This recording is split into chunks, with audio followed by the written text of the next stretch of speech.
When you close your eyes and think of ancient Greece, your mind might wander toward marble temples, heroic statues, and gods with thunderbolts or tridents in hand. But if you shift your attention away from those grand images and picture instead the ground beneath the sandals of ordinary Athenians, you will find something more humdrum. Small stones, pebbles scattered in the dust of the agora, the bustling marketplace of Athens. These were not just debris. To the people who walked there, they were tools. They served as counters, tokens, and markers. They were part of a system that made trade, voting, and record-keeping possible. And in the calm, quiet imagination of later myth, they even belonged to Hermes, the swift-footed god of travellers, who was thought to have invented counting stones in his endless journeys between mortals and gods. The agora itself was not glamorous in the way temples or battlefields were. It was dusty in summer, muddy after rain, and filled with the smells of olive oil, fish, wool, and damp clay. Merchants set up stalls under makeshift awnings, farmers brought baskets of figs or amphorae of wine, and buyers haggled over weight and measure. Amid the noise, something remarkably simple kept order. The pebble.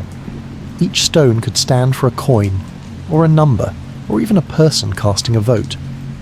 Before the invention of more sophisticated writing and accounting tools, these ordinary objects carried the weight of decisions and trade. When historians and archaeologists sift through layers of the Athenian agora, they sometimes uncover small, rounded stones with worn edges, set aside not by nature but by human hands. These stones, no larger than your thumb, were once picked up, turned over, and dropped into jars or bowls to keep count. Hermes, the god associated with merchants and markets, was said in some accounts to have introduced such clever tricks to mortals. After all, a god who wore winged sandals and darted between Olympus and Earth would have had reason to value light, portable ways of tracking information. A scroll was bulky, a tablet heavy, but a pebble could be lifted from the ground and used instantly. The daily life of Athenian traders was bound up in details like this. Imagine a farmer who has brought 20 jars of olive oil into the city. He places them on the ground, each jar sealed with clay. To mark each sale, he hands a buyer a pebble, and when all pebbles are gone, the jars are sold. The buyer may then return the pebble as proof of purchase. Such exchanges were not glamorous, but they prevented quarrels and misunderstandings. It was the pebble, something so ordinary you might not notice it under your sandal, that carried authority in the transaction. The link to Hermes added a layer of cultural meaning. To the Greeks, Hermes was not only a messenger but also a god of commerce, of thieves, of travellers on roads lined with stones. Every small cairn of rocks along a path was a Hermeion, a reminder of Hermes. Watch. Market day in Athens was full of his presence, not in divine lightning, but in the careful counting of stones. To count with pebbles was to honour the god who oversaw trade. To lose count was to risk offending him. The agora was not only a place of buying and selling, but also of voting and judgment. In the law courts, Athenians used pebbles in an equally methodical way. Jurors dropped stones into urns to cast their verdicts. A white pebble meant acquittal, a black pebble meant guilt. The system was straightforward, anonymous, and trusted. Here again, the pebble kept order where passions ran high. The myths may have said Hermes inspired this, but in reality it was the practicality of small stones that ensured justice could be carried out without confusion. Think of how many hands those stones must have passed through. A single pebble could travel from the ground of the agora to the palm of a farmer, into the basket of a merchant, then into a jar in a courtroom and back again. They were washed by rain, worn smooth by use, but they were never discarded. To the Athenians, they were part of the machinery of civic life, and to the poets and storytellers, they were tokens of Hermes, who presided not only over grand journeys, but also over the humble routines that kept a city alive. When you picture Hermes in winged sandals darting across the sky, try also to imagine him pausing at the edge of the Athenian agora, crouching down to pick up a small unremarkable stone. The god of motion recognised the power of stillness in such a token. A pebble could travel no distance on its own, but in human hands it could stand for movement, goods changing owners, justice being served, agreements being sealed. The winged sandals and the stone together symbolise two sides of Greek life, speed and precision, the grand and the mundane. Scholars who trace the history of Greek counting methods note that the word calculus itself comes from the Latin for pebble. Before numbers were written in neat columns, they were handled one by one, as stones. This was not unique to Greece, but in Athens it took on a special flavour because of the myth surrounding Hermes. To pick up a stone was to participate, however indirectly, in a tradition blessed by the god of merchants. The practice was so dull, so ordinary that no epic poet thought to sing of it. And yet, without these pebbles, the grander stories, the wars, the debates, the festivals, could not have been organised at all. We might imagine the clatter of sandals on stones in the agora, the way a merchant might stoop to gather a handful for his transactions, the way a juror might hold two pebbles, one white and one black, and drop one silently into a vessel. These were moments without drama, moments designed for order and sleep-like repetition. To the Athenians, they were not exciting, but they were essential. And so, the myth of Hermes wearing winged sandals to market day was never just about speed or divinity. It was also about practicality. The god who moved swiftly was also the god who slowed down to count. The sandals lifted him above the dust, but the stones grounded him in the needs of mortals. Without pebbles, the marketplace could not function. Without Hermes, the pebbles had no meaning, yet one wonders, did the Athenians ever think about the pebbles themselves? Did they notice the way certain stones were smoother than others, or the way some carried faint streaks of colour? Did they choose certain ones for luck, or simply grab whatever lay at their feet? The answer is lost to time, but the question lingers, carried quietly with each stone that passed from hand to hand. If you linger a little longer in the Athenian agora, the idea of the pebble becomes less trivial and more revealing. The marketplace was not just a place to buy figs or wine, it was also the heartbeat of the city's civic order. Without written ledgers in every hand, Athenians depended on the small stones beneath their feet to embody numbers, records, and decisions. These stones, gathered without cost, became instruments of structure, and in the slow rhythm of their use, Hermes seemed ever present, not with thunderbolts or hymns, but with the quiet logic of counting. To understand the significance, one must step back and consider the Greek habit of seeing order in nature. The same way stars were mapped into constellations, so too were stones grouped into patterns of meaning. A line of 5 pebbles might stand for jars of grain, a cluster of 10 could mark a debt. The stone was not simply a placeholder, it was an agreement between people that this object now stands for that value, and once such agreements were accepted, they held the force of law. Even in myth, Hermes was known as a trickster, but he was also the god who oversaw contracts and oaths. To misuse a pebble, to miscount or to cheat, was to risk his displeasure. The practice of counting with stones gave rise to the very language of mathematics. The Greek word sephos means pebble, and sephizo means to count or calculate. From the Athenian habit of handling stones, an entire vocabulary of reckoning emerged. Even in politics, decisions were called sophismata, decrees made by pebble vote. The mythic imagination may have pictured Hermes glancing down with approval whenever a citizen stooped to cast his vote, but the real importance was in the sheer reliability of the method. Everyone could see the pebbles, everyone could trust the process. Merchants too found them indispensable. Consider a wool trader at the edge of the agora. He has 20 bundles of fleece stacked neatly. For each bundle sold, he moves 1 pebble from a small pile in front of him into a clay bowl. The action is repetitive, almost meditative. A hand extends, a stone shifts, a bundle departs. By the end of the day, he does not need to rely on memory. The stones have told the story of his trade. This slow, repetitive rhythm of counting was, in its own way, as calming as the rituals of religion. It was the hum of daily life, unremarkable, yet unbreakable. In the courts, the pebble became the silent voice of many. Jurors, often numbering in the hundreds, each carried 2 stones, one light, one dark. To vote, they slipped one into a bronze urn and discarded the other into a hollow tube. The process was secret but fair, a system that preserved anonymity long before the concept of private ballots became widespread. To think of this is to picture hundreds of hands brushing against smooth stones, hundreds of decisions clicking softly into vessels.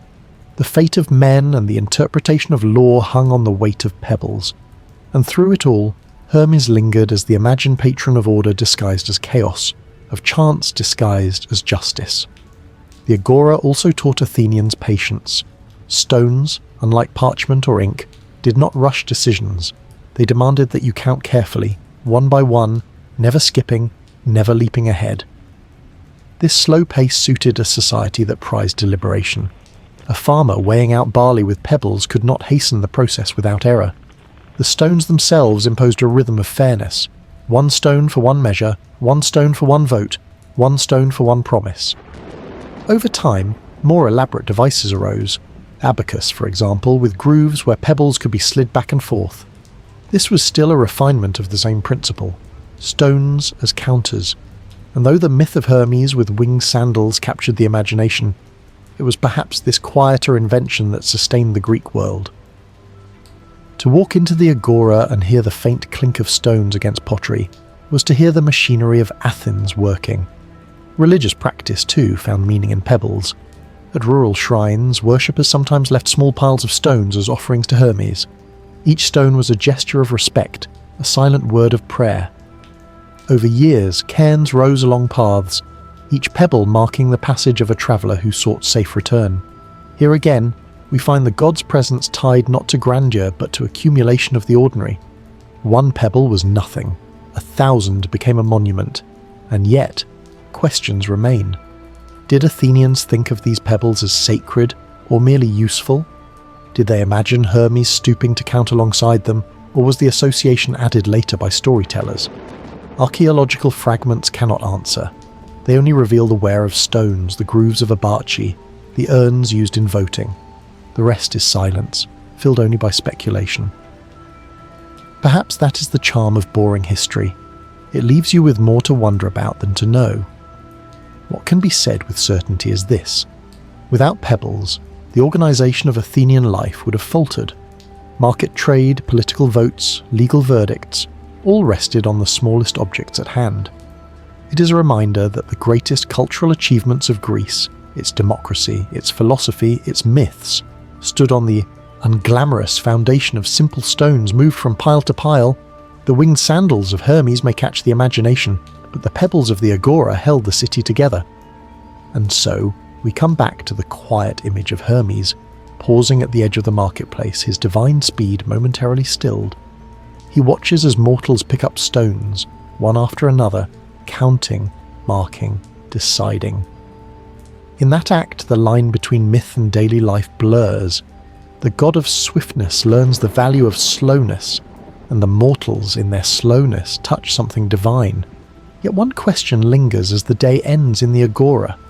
When the last merchant folds his stall and the last juror departs, what happens to the stones left behind? Are they scattered once more by careless feet, or gathered again for tomorrow's trade? Does Hermes claim them as his own, or do they simply sink back into the dust, waiting for another hand to lift them? As the sun dipped low over Athens, the agora did not empty all at once. A few merchants lingered to rearrange their goods. Some children ran between the columns of stowers, and the faint clatter of sandals still pressed against the uneven ground. In the fading light, pebbles glimmered faintly, unnoticed by most, scattered where hands had once used them for trade, for tallies, for decisions. To us they appear insignificant, but if you follow their trail through history, you will see how something so ordinary became the very skeleton of order, economy, and myth. The Athenians were not the only people to use stones for counting. Egyptians used tallies, Babylonians pressed marks into clay tablets, and Romans would later use pebbles in their calculi. But in Athens, the pebble seemed to settle into a symbolic place between the divine and the mundane. Hermes, fleet-footed, unpredictable, but also pragmatic, became associated with the practice, as if the Greeks sensed that counting stones was not just about numbers, but about trust in a system. Each stone passed between hands was a silent contract, an agreement that value could be represented, preserved, and understood. The act of counting pebbles was slow and deliberate. Unlike written numerals, which could leap forward in abstraction, stones required a human to handle each unit, to feel its weight, to place it in sequence. This tactile rhythm mirrored other parts of Greek life, weaving cloth thread by thread, shaping pottery coil by coil, or laying down stones for city walls block by block. It was a culture that understood progress as accumulation rather than haste. Hermes, though imagined as quick, was not merely a god of speed. He was also the god who reminded mortals that swiftness without order leads nowhere.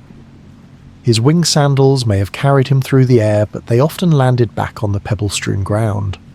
Over time, the humble pebble grew into metaphor.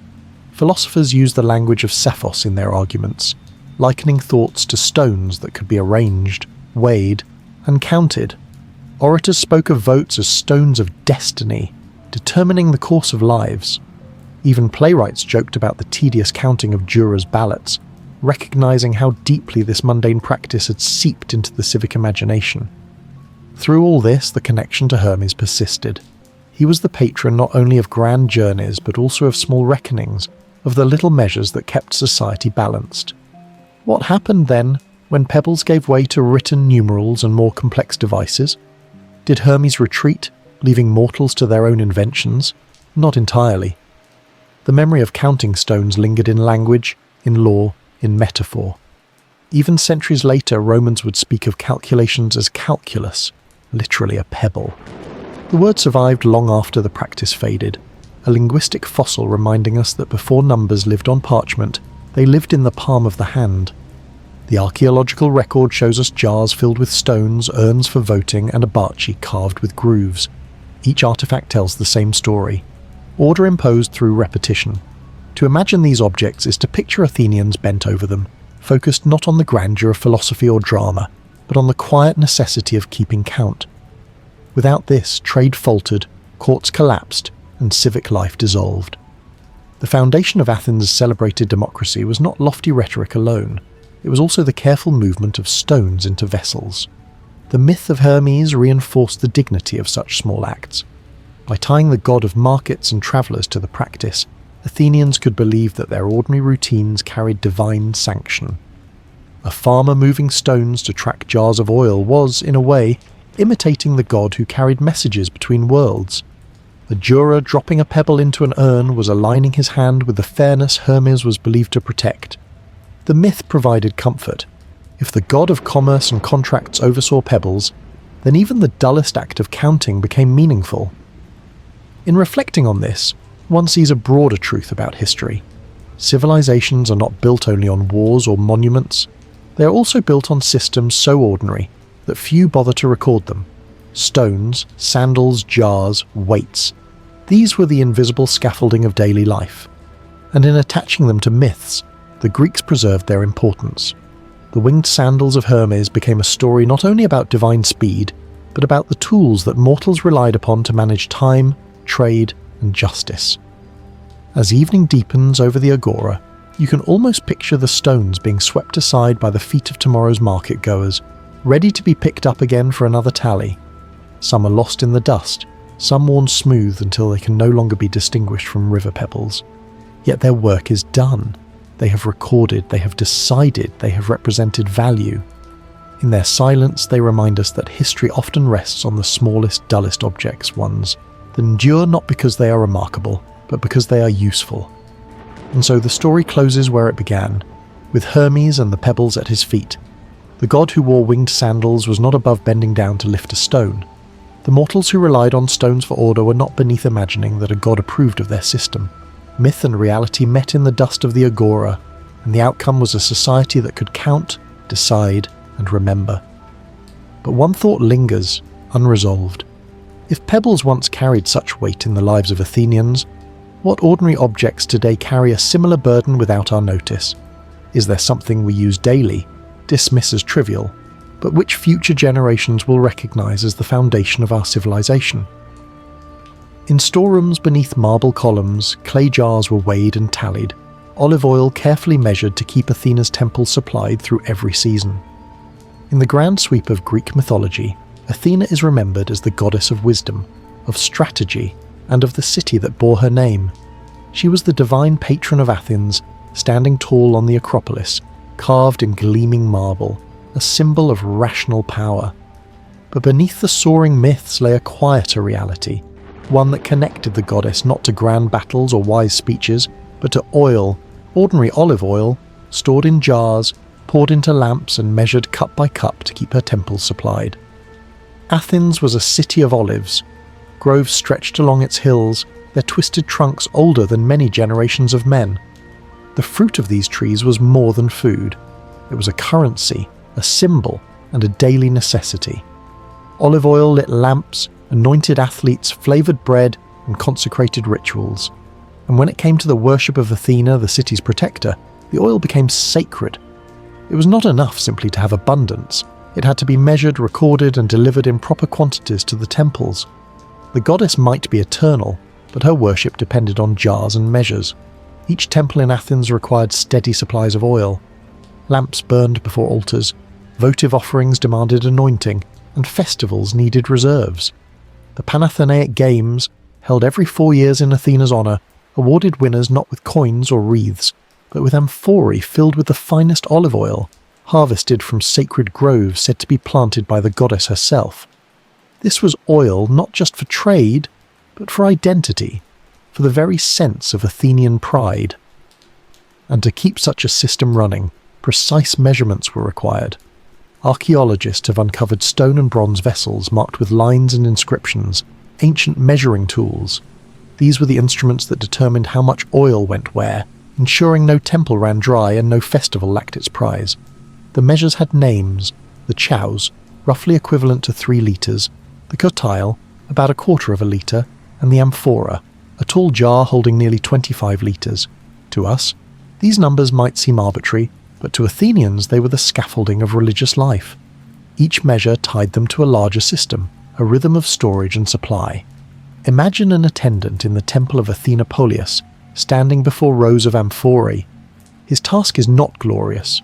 He must pour oil from one vessel into another, counting carefully, watching the level rise to the line etched inside the jar. He wipes his hands on his tunic, steadying the flow to prevent waste. Every drop matters. If a lamp sputters out during a ritual, it is not simply a practical failure. It risks being seen as an omen. Order is preserved not only through grand prayers, but through meticulous measuring. The mythology of Athena herself reinforced this connection. According to legend, she won the city of Athens by offering the olive tree, a gift more enduring than Poseidon's salt spring. Her gift was not dramatic, but practical. From it came wood for building, fruit for eating, and oil for trade and ritual. Every time an Athenian measured out oil for a temple lamp, he was reenacting the goddess's original act of provision. The olive was her emblem, and its oil her blessing. To neglect its careful handling would be to dishonour the goddess who gave it. And so, temple supply was not a matter of abundance alone. It was about order, precision, and steady flow. Jars were catalogued, measures checked, deliveries scheduled. Records scratched on tablets tracked quantities, and attendants swore oaths over amphorae to confirm they had not siphoned off oil for themselves. The city depended on trust, but it was trust verified through the physical act of measurement. Think of the sensory details: the cool touch of clay amphorae against the skin, the golden glisten of oil as it caught the lamplight, the faint earthy scent rising from freshly pressed olives. These were the textures of devotion.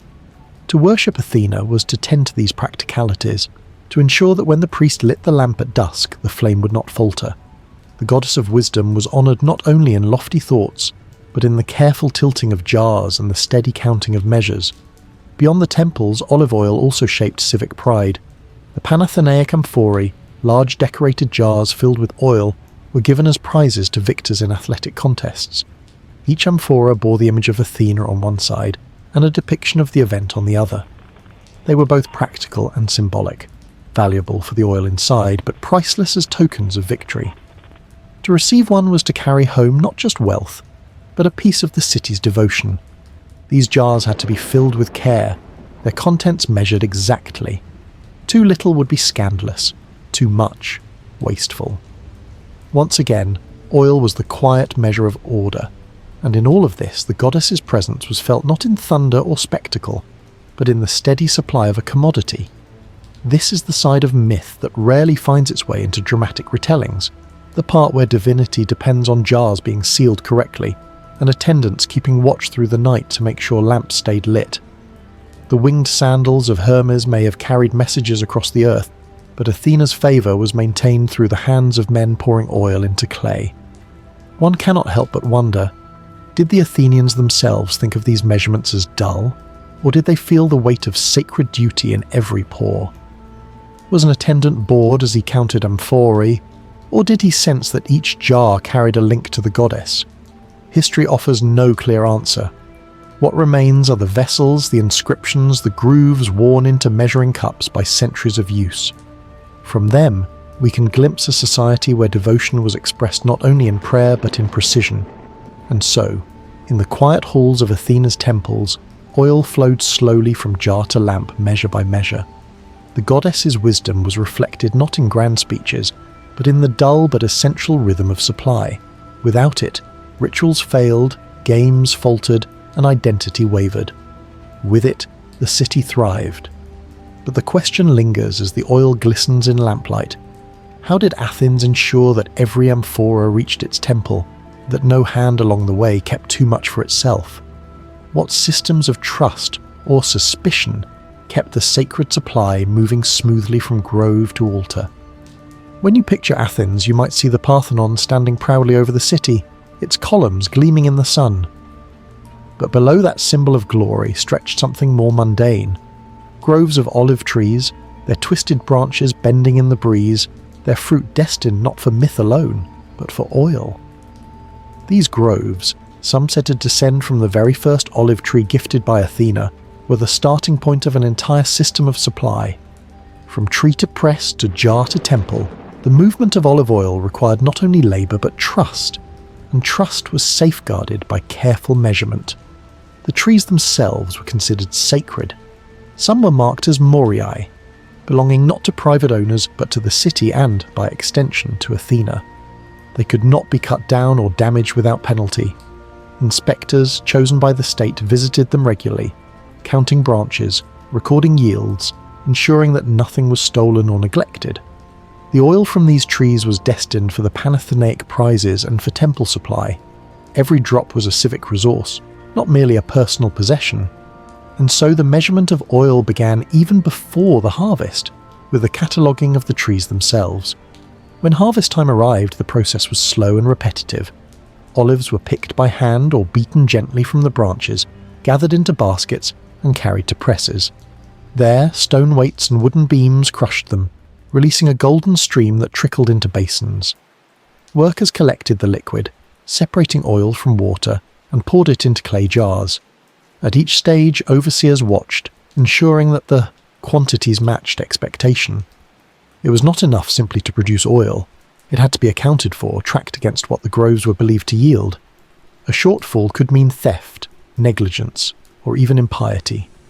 From presses, the oil was moved into larger amphorae, sealed with clay stoppers and marked with symbols.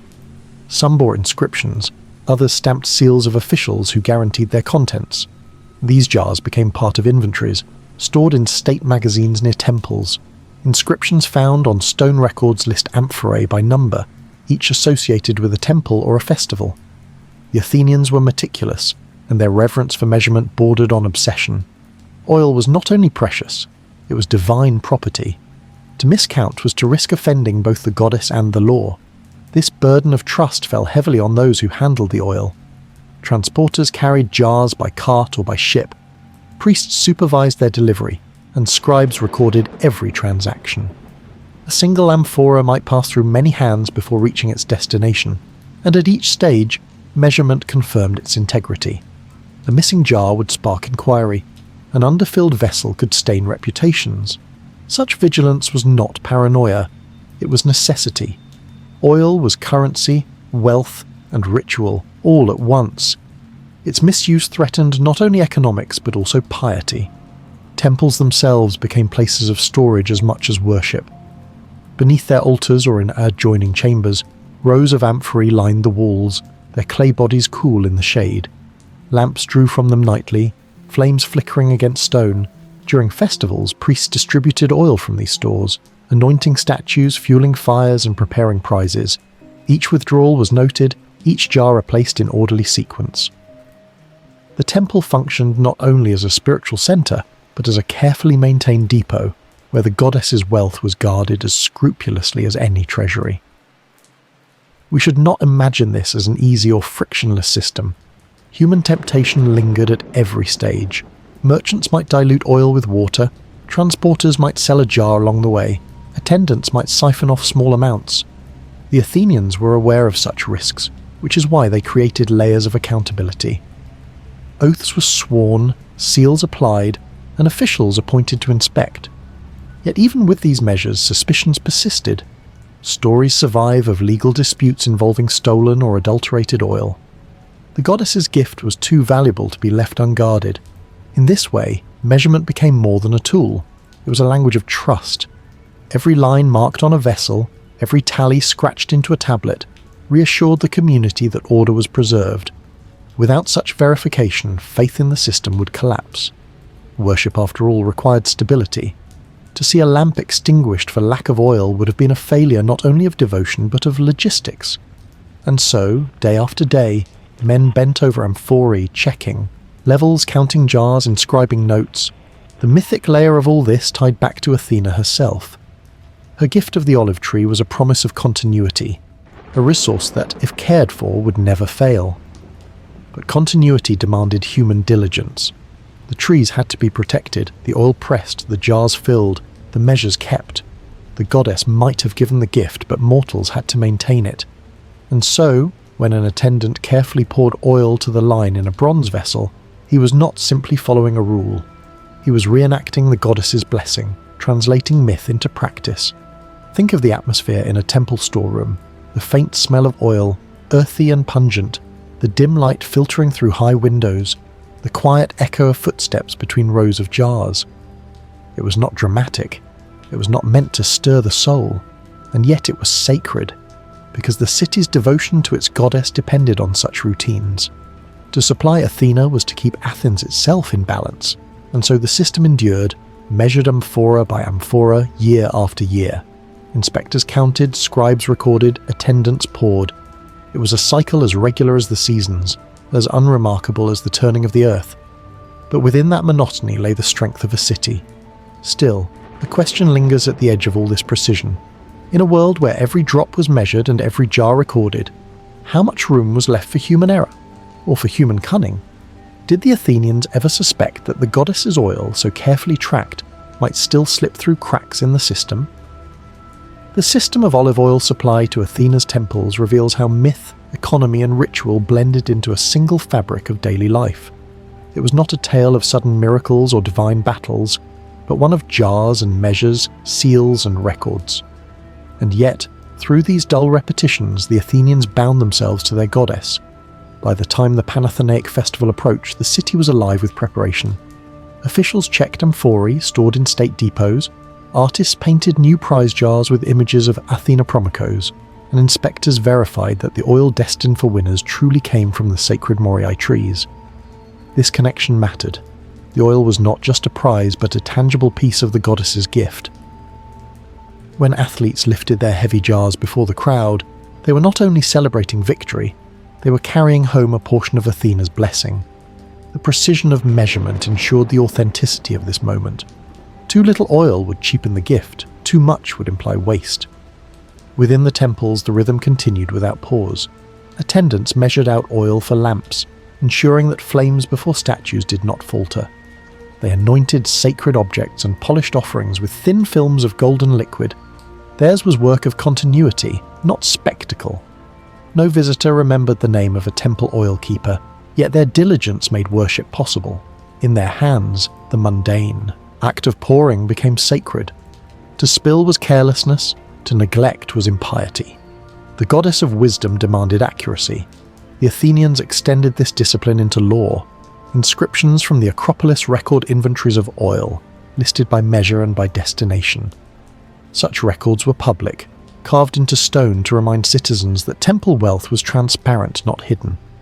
This openness reinforced trust, binding civic order to religious duty. It also discouraged corruption. When quantities were etched into marble, there was little room for excuses. Even here, Athena's character seemed reflected in practice. The goddess of clear thought required clear accounts. But what happens when a system becomes too rigid? Oil, like any commodity, fluctuated in supply. Drought could diminish harvests, war could disrupt transport, thieves could intercept shipments. In such times, the careful balance of measurement revealed its fragility. A temple lamp, sputtering for lack of oil, would have unsettled the faithful. Yet the Athenians, by building redundancy into their system, storing surplus jars, keeping detailed ledgers, mitigated disaster. The boring detail of counting and storing became the safeguard of devotion. If you close your eyes and imagine one of those temple storerooms, you can almost hear the soft echo of liquid being poured, the scrape of clay against clay, the murmur of attendants checking tallies. The air is heavy with the scent of oil, a smell both earthy and slightly sweet. The flicker of lamplight reflects off the rounded shoulders of amphorae, turning them into shadows of guardianship. It is not dramatic, but it is steady, and steadiness was its own kind of reverence. The mythic tie to Athena's original gift of the olive tree ensured that every act of measurement was also an act of memory. Each jar filled reminded Athenians that their city was chosen by the goddess, that their prosperity was rooted in her provision.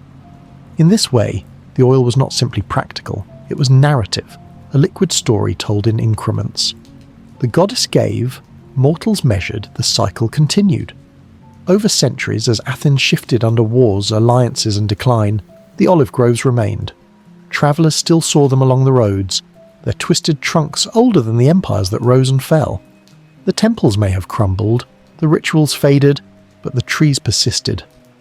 And with them lingered the memory of measurement, of a time when counting amphorae was as sacred as reciting hymns. In modern times, archaeologists uncover the amphorae, their surfaces painted with Athena's image, their bellies once swollen with oil. They recover measuring vessels inscribed with lines that still mark litres long evaporated. From these objects, the boring reality of ancient worship emerges. Piety was measured in litres, in jars, in the patience of men who poured without haste. Without these acts, the grand festivals and marble temples would have been hollow. This is the quiet legacy of olive oil in Athena's temples. It reminds us that civilizations are sustained not by dramatic gestures, but by steady, repetitive work. A goddess may grant a tree, but mortals must harvest its fruit year after year, press it drop by drop and measure it jar by jar. The divine promise is fulfilled not in thunder, but in persistence. And so, when you think of Athena, do not picture only the warrior goddess with spear and shield. Imagine also the oil keeper in her temple, standing in the half-light, pouring carefully into a lamp, counting silently to himself. Imagine the inspector walking through groves, marking down numbers of trees.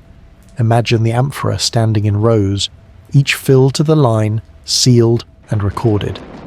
In these dull details lay the true continuity of devotion. Yet one thought lingers unresolved. If Athena's gift of the olive tree demanded such precision, what does that say about wisdom itself? Is wisdom found in grand insights, or in the patient measuring of ordinary things? As markets stirred with voices and trade, Apollo paused to tighten each string of his lyre, knowing harmony must precede every song. When people recall Apollo, they often imagine him as the radiant god of the sun, a figure of flawless beauty with a golden bow and a crown of laurel. Yet another side of him, equally central to Greek thought, was as a god of music. He carried the lyre, a stringed instrument said to bring harmony to the world. His songs could soothe, inspire, or even heal. And while the myths exalt Apollo's divine concerts before gods and muses, there was also a quieter, almost mundane side. He was imagined tuning his lyre before performances, even at market days when mortals gathered to trade, gossip and argue. To us, the act of tuning may seem too minor to dwell on, but to the Greeks it symbolized something vital. Order imposed upon chaos, preparation before performance, balance restored before beauty could shine.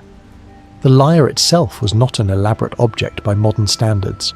Usually made from a tortoise shell, its hollow back formed the resonating body.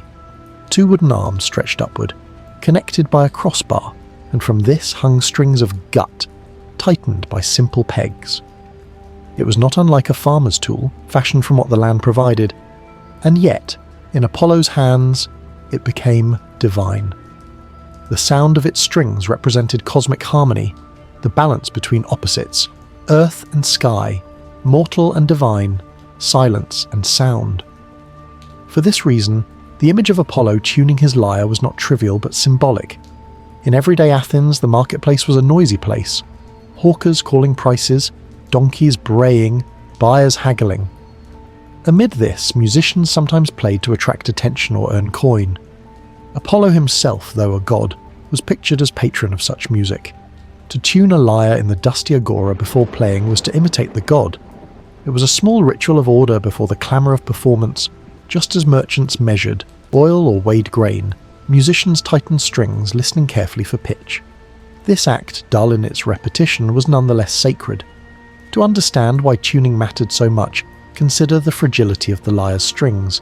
Made of animal gut, they stretched and loosened with changes in weather, with heat, or with the mere act of playing. A musician who ignored tuning would produce discord, a sound unpleasant to gods and men alike. Apollo, as god of harmony, could never allow such disorder. The myth taught that even a god had to prepare, to adjust, to make small corrections before offering beauty. Perfection did not appear instantly. It was cultivated through diligence. In Greek thought, this mirrored civic life. The city, like the lyre, required constant adjustment. Laws had to be revised, markets regulated, rituals repeated. Harmony was never permanent. It was maintained by effort.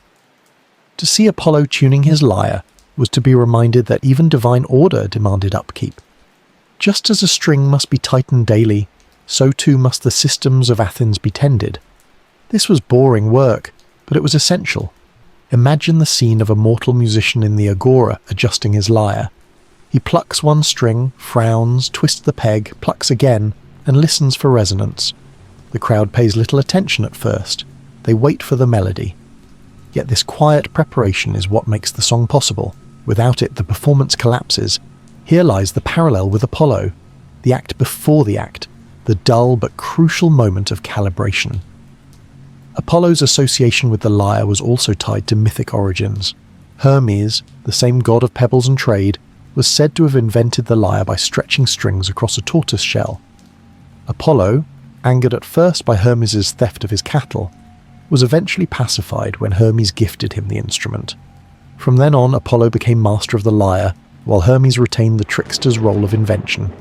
Even in this story, the theme is the same. Music required balance, conflict required resolution, and even gods had to negotiate before harmony was achieved. The lyre, born of a quarrel, became a symbol of peace. For the Athenians, music carried weight beyond entertainment. Philosophers like Pythagoras taught that the ratios of string lengths reflected cosmic truths, that harmony was mathematics made audible. To tune a lyre was to participate in universal order. Each adjustment of a string echoed the adjustment of the stars, the alignment of seasons, the balance of civic life. The act may have been dull, but its meaning was profound. Apollo, standing in myth at the edge of the marketplace, was not only preparing to play a song, he was demonstrating the necessity of preparation itself. The agora amplified this symbolism. Here, amid the dust and clamour, every act of order stood out. Weighing grain, counting pebbles, measuring oil, tuning strings, these were parallel acts of calibration. They were not grand spectacles, but daily chores, yet they upheld the rhythm of life. Apollo's tuning of the lyre before playing was no different from a merchant adjusting his scales before selling flour. Both were small assurances of fairness, reminders that without balance, chaos reigned. And so, when Athenians heard a lyre's clear tone in the market, they may have thought not only of the song, but of the preparation that preceded it. They may have remembered that Apollo himself, radiant god though he was, took the time to tune. The myth made their own acts of diligence sacred, ennobling the boring tasks that held their world together. Yet one cannot help but ask, did the mortals ever see themselves reflected in the god?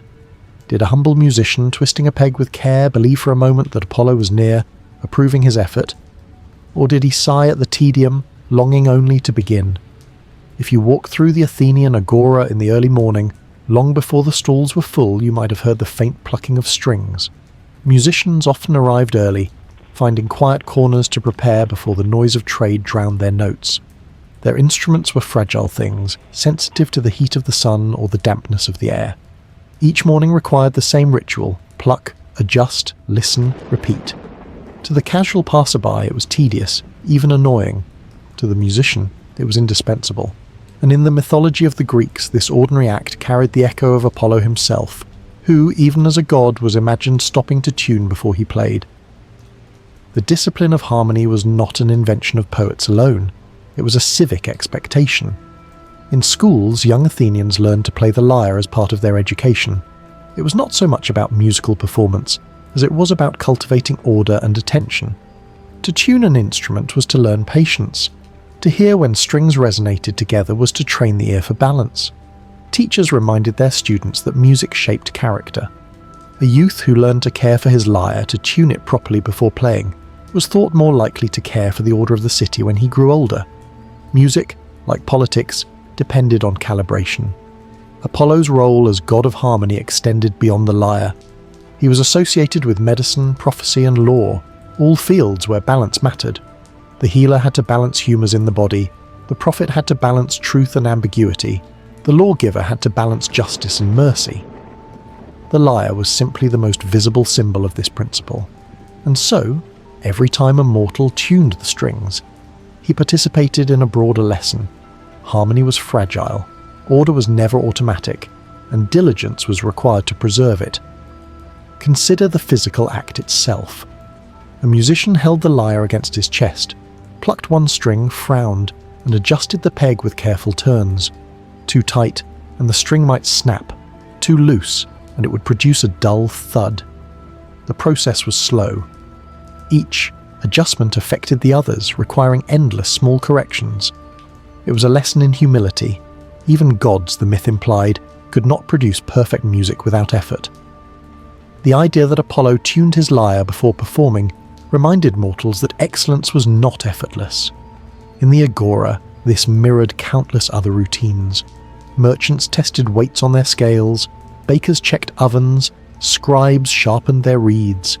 Each act of preparation was dull but necessary. The market thrived not on brilliance alone but on steady reliability. Apollo's myth sanctified these tasks. If the god of radiant harmony had to prepare, then so did everyone else. The tedious was dignified by divine example. The Pythagoreans, fascinated by the mathematics of music, pushed this idea further.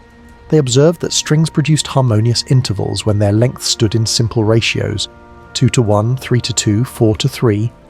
From this, they argued that the universe itself was structured by numbers, and that harmony was not a human invention but a cosmic truth. Apollo, with his lyre, was the visible sign of this order. The act of tuning was not merely about sound, it was about aligning with the cosmos. Each pluck and adjustment was a reflection of celestial order. A market musician in Athens, unaware of philosophical debates, nonetheless participated in this cosmic balancing act. The Athenians wove this belief into civic life. At festivals, choruses sang and instruments played, but behind every performance lay hours of tuning, of dull repetition. The audience never witnessed it, but the myth reminded them it was happening. Just as democracy required preparation, debates, votes, and records, so music required tuning. The process was not glamorous, but it was indispensable. Apollo's own mythic performances often highlighted this truth. In Delphi, where he presided over the oracle, hymns were sung daily in his honour. Priests and musicians carefully prepared their instruments, for a sour note would be an insult to the god.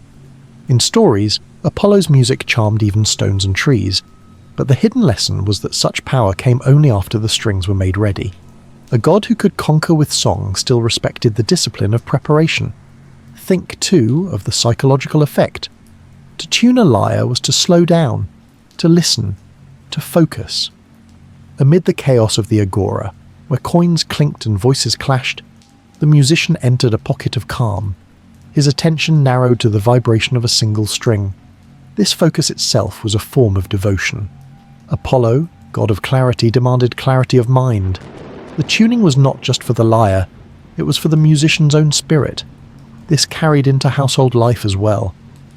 Wealthier families often kept lyres for their children to practice, and before evening meals someone might play a simple tune.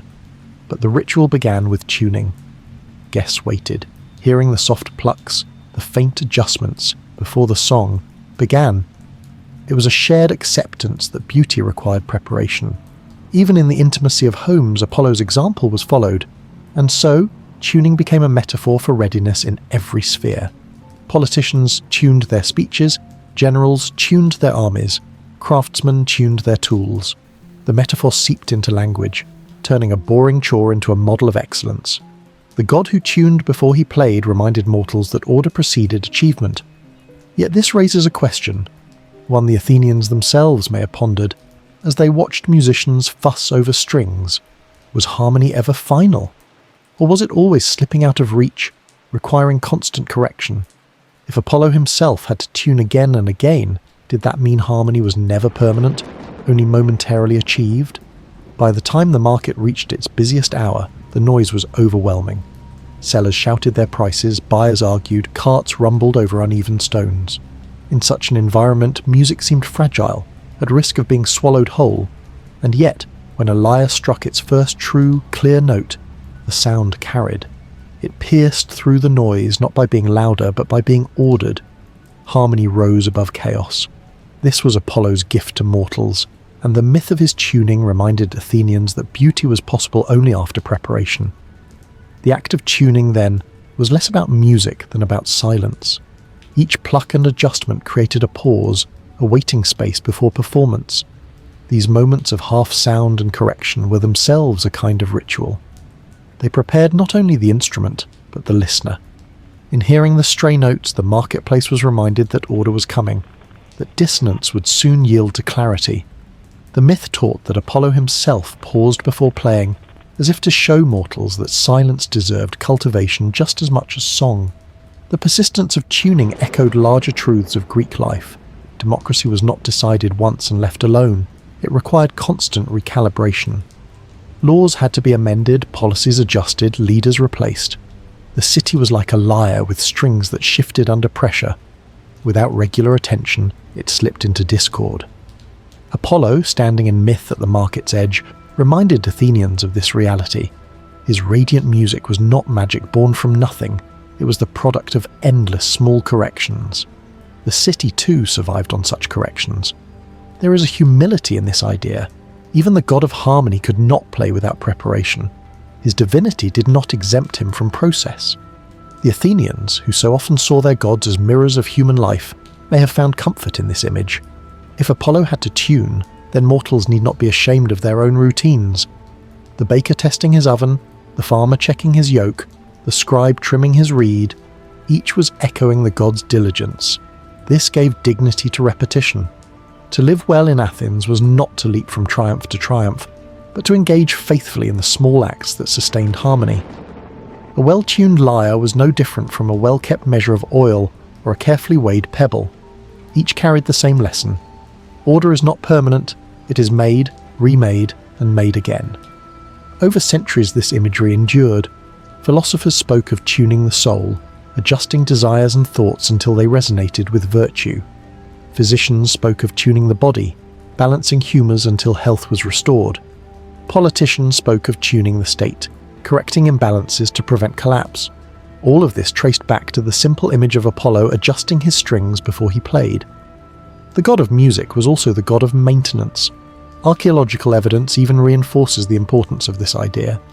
Lyres recovered from ancient graves show wear around their tuning pegs, grooves carved by countless small adjustments.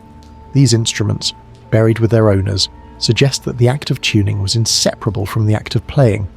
The dead carried not just music into the afterlife, but the readiness to make music again. Apollo's myth lived in the material itself. In the agora, mortals may have barely noticed the process. Children might have grown impatient waiting for melody, while merchants frowned at the interruption. Yet subconsciously, the lesson seeped in. They heard that clarity was preceded by correction, that beauty was prepared rather than spontaneous. The god of harmony did not bypass the boring work, he embodied it. And so, the myth survives not because Apollo's music was divine, but because his preparation was human. In imagining him tuning his lyre before performance, Athenians acknowledged a truth they lived daily.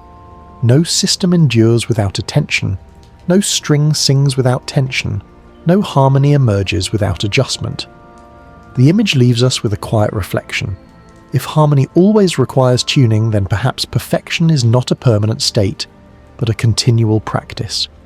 Apollo himself reminds us that order must be remade each day, string by string, note by note. But the unresolved thought remains. If even a god's music depends on constant correction, Is there ever such a thing as final harmony, or only the fleeting sound of strings in tune before the world drifts again into noise? Behind the laughter and wine of Dionysus' festivals, humble bakers laboured through the night, kneading dough to feed crowds that never remembered their names. When people think of Dionysus, they imagine wine flowing in rivers, processions of revellers crowned with ivy, drums and flutes echoing through the night. He was the god of ecstasy, of theatre, of the intoxicating escape from ordinary life. Yet every festival dedicated to him depended on something far less glamorous: bread. Before wine could be drunk, before plays could be staged, before processions could march, the people had to eat. And it was the bakers of Athens, anonymous, ordinary men and women, who ensured that the city was fed during days of celebration. The festivals of Dionysus were central to Athenian identity. The rural Dionysia, the Lenaea, and above all the city Dionysia filled the calendar with processions, sacrifices and performances. Crowds gathered not only from Athens itself but from surrounding villages. They needed food for travel, for feasts, for sustenance through long hours of theatre. Wine may have been the god symbol, but without bread the festival would falter. For this reason, bakers became silent participants in worship, their ovens as crucial as altars. Bread in Athens was not simple. There were many kinds, made from barley, wheat, or mixed grains. Some loaves were coarse, suited for the poor, others were fine, sifted and fit for offerings. During festivals, bakers prepared large quantities of both, ensuring that the masses could eat and that the gods received their share. Archaeological remains of mills and ovens in the city attest to this constant labour. Grinding grain was slow, kneading dough exhausting, tending ovens tedious, and yet, without these tasks, the grandest of festivals would collapse into hunger. The mythic connection is not absent. Dionysus was the god of wine, but in many rituals he was also honoured with bread. Offerings of loaves were set beside jars of wine, symbolising the pairing of staple and luxury, of necessity and pleasure. To give wine alone would be incomplete. Bread grounded the ritual, linking divine ecstasy to human survival. And so, the bakers, though unnamed in plays and hymns, were essential to the god's worship. Picture the scene on the eve of the city Dionysia. While actors rehearsed lines and priests prepared sacrifices, bakers worked through the night. Their workshops glowed with the heat of ovens, flour dusted their hair and tunics, and the smell of baking bread drifted through the streets. Apprentices fetched water, women kneaded dough, men shoveled loaves into clay ovens. Each loaf was counted, stacked, and delivered. It was repetitive, uncelebrated labour, but it fed thousands. This was not charity but civic duty. The city ensured that enough bread was available, regulating prices during festivals to prevent exploitation. Officials inspected markets, bakers swore oaths, and penalties were imposed on those who cheated customers with underweight loaves. The god of revelry demanded order in food supply. Without such regulation, celebration could turn to chaos. Here again we see the Greek pattern: ecstasy and precision intertwined. Dionysus might inspire frenzy, but his festivals depended on measurement, on the boring but vital work of baking. The symbolism of bread ran deep. To break a loaf was to share life, to participate in community. At festivals, when crowds gathered in the theatre to watch tragedies and comedies, they often carried bread with them as provisions. Hours of performance required sustenance, and bakers ensured it was there. In this way, their loaves became as much a part of the festival as the plays themselves. The audience that gasped at Sophocles or laughed at Aristophanes did so with bread in hand. Even sacrifices involved bread. Loaves were placed on altars, broken as offerings, or sprinkled with sesame. To Dionysus, who blurred the lines between mortal and divine, bread was a reminder of the earth's bounty, of the ordinary woven into the extraordinary. The god who gave wine as escape still required the grounding of grain. And so, when we imagine Dionysian revelry, we must also imagine the silent figures who prepared for it. The bakers, rising before dawn, kneading until their arms ached, pulling loaves from heat and stacking them in baskets. They were not sung in hymns, but their labour was woven into the ritual. The festival was their work as much as the priests or the actors. Yet one cannot help but wonder, did these bakers see themselves as part of the god's worship, or merely as tradesmen fulfilling orders? Did they sense that each loaf carried sacred weight? or did they sigh at the endless repetition, thinking only of profit? In Athens, bread was more than food. It was a daily anchor. Yet during the great festivals of Dionysus, bread production had to swell far beyond ordinary needs. The theatres filled with citizens, the processions swelled with villagers, and feasts stretched into long nights. For these days, the baker's oven became as central as the priest's altar.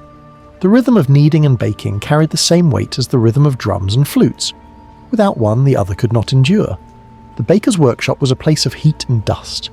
Millstones ground grain into flour, powered by the strength of slaves or the patience of animals. The air was thick with powder, coating hair and skin. Apprentices fetched water from wells, mixing it carefully with flour until it reached the right consistency. Dough was kneaded on wooden tables pressed by countless hands, folded, stretched, and left to rise. Then came the ovens, domed clay structures heated with wood, their walls glowing with stored fire. Loaves were slid in with wooden paddles left to bake until their crusts browned. It was monotonous, and yet each step carried significance. Grain came from the fields, harvested with toil, transported in sacks, and stored in state granaries. To misuse it during festivals was a civic crime. Officials monitored prices, ensuring loaves were sold fairly, not hoarded for profit. Bakers were bound by law to provide bread of proper weight and quality. Inspectors weighed loaves in the agora, punishing those who cheated. Bread, even in times of celebration, was subject to regulation. The Athenians understood that ecstasy without sustenance led to disorder. Dionysus might inspire frenzy, but frenzy could not last on empty stomachs.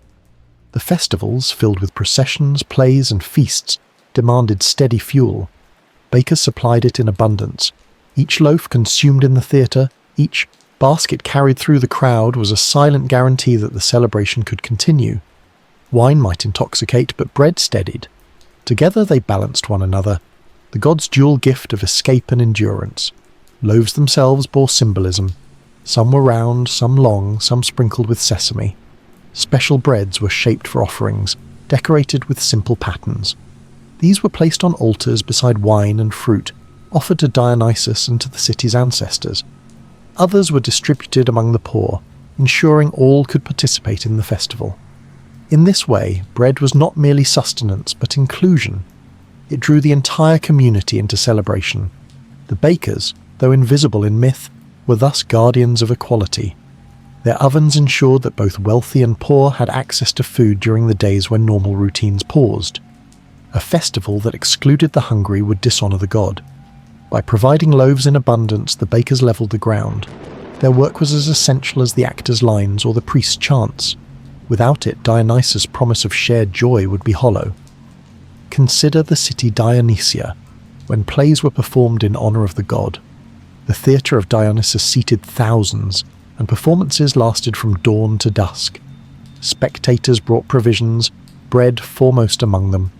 The smell of loaves mingled with the dust of the theatre steps and the salt of the sea breeze drifting up from the Piraeus. People ate while watching tragedies unfold, Oedipus discovering his fate, Medea planning her revenge, and comedies mocking politics or daily life. Between tears and laughter, bread was torn and shared. It kept the body steady while the mind soared. The bakers, though absent from the stage, fed the very audience that gave life to drama. Their contribution was not without struggle. Baking at such scale required long hours and constant vigilance.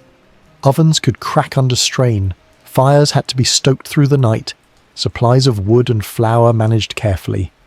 Apprentices worked until exhaustion, their arms sore from kneading, their faces flushed from heat. And yet the work had to be done, for the city depended on it. The gods themselves were thought to depend on it. Dionysus, though god of wine, was not untouched by bread. In rituals, bread was broken as part of libations, crumbs scattered with wine, loaves offered with prayers. The pairing symbolized the union of necessity and excess, of daily survival and divine ecstasy. To worship him fully, one needed both. The baker's loaves were in this sense sacred vessels, no less significant than the amphorae of wine carried in procession. The rhythm of their work echoed that of the city itself. Just as officials organized games, actors rehearsed lines, and priests prepared sacrifices, bakers measured flour, timed ovens, and weighed loaves. Each group fulfilled a role that seemed dull in isolation but vital in combination. The festivals of Dionysus were mosaics, built from countless small pieces. Remove the baker's loaves, and the whole picture faltered. Yet their anonymity remained striking. No hymns survive praising bakers, no plays highlight their toil. They were forgotten, their names lost, their labour unrecorded. And yet, every loaf consumed in Dionysus' honour was a fragment of their devotion. The god of ecstasy depended on the quiet persistence of their craft. Still, a question lingers in the silence of their ovens. Did they ever pause, wiping flour from their faces, and wonder whether the god noticed? Did Dionysus, amid the drums and the wine, glance toward the bakeries of Athens and smile at the loaves that made his revelry possible? When the festival days of Dionysus reached their height, Athens seemed transformed. Processions wound through the streets, garlands of ivy swayed on heads, drums throbbed, and actors stepped onto the stage to recite lines that would echo for centuries. Yet beneath the spectacle lay a quieter foundation. The stomachs of thousands were filled, not by the god's miraculous hand, but by loaves of bread baked in ordinary ovens. In this way, the forgotten bakers left their mark not in song or story, but in the steady nourishment that sustained celebration. Bread was never absent from sacrifice. Alongside the wine poured in libation, loaves were broken on altars, crumbs scattered into flames, flatbreads offered beside fruits. This pairing reflected a truth the Athenians knew well. Ecstasy and survival were intertwined. Wine brought joy, but bread brought steadiness. To honour Dionysus fully was to honour both. The god of excess was balanced by the food of necessity, and it was the bakers who provided it. The archaeological record hints at their presence. Inscriptions list regulations on bread weights during festivals, fines imposed on dishonest sellers, and accounts of grain distributed to ensure supply. Baking moulds and oven remains found in Athenian ruins remind us of their labour. These fragments, dull to the untrained eye, reveal how integral bread was to ritual. Without bakers, the festivals that defined Athens could not have functioned. Their absence in myth is not erasure, but a reminder that history often overlooks those who sustain it quietly. Think of the theatre again, crowded with thousands. Spectators sit on stone benches from dawn to dusk, enduring long performances. They tear bread into pieces, share loaves with neighbours, and steady themselves for tragedy and comedy alike. The greatest art of Athens, its drama, was consumed alongside crumbs of bread. The audience's minds soared to the heights of fate and folly, but their bodies remained grounded by the baker's work. The myth of Dionysus may have celebrated wine, but the reality of his worship was fed by grain. In homes, too, the rhythm of baking continued. Families who could not afford lavish offerings still prepared loaves for the god's festival, bringing them to local shrines. Children helped knead, women shaped loaves, men carried baskets. These acts, repeated across households, linked ordinary lives to divine celebration. A festival was not only a civic event, it was domestic labour brought into public ritual. The bakers of the city worked at scale, but every household became a small bakery in its own right.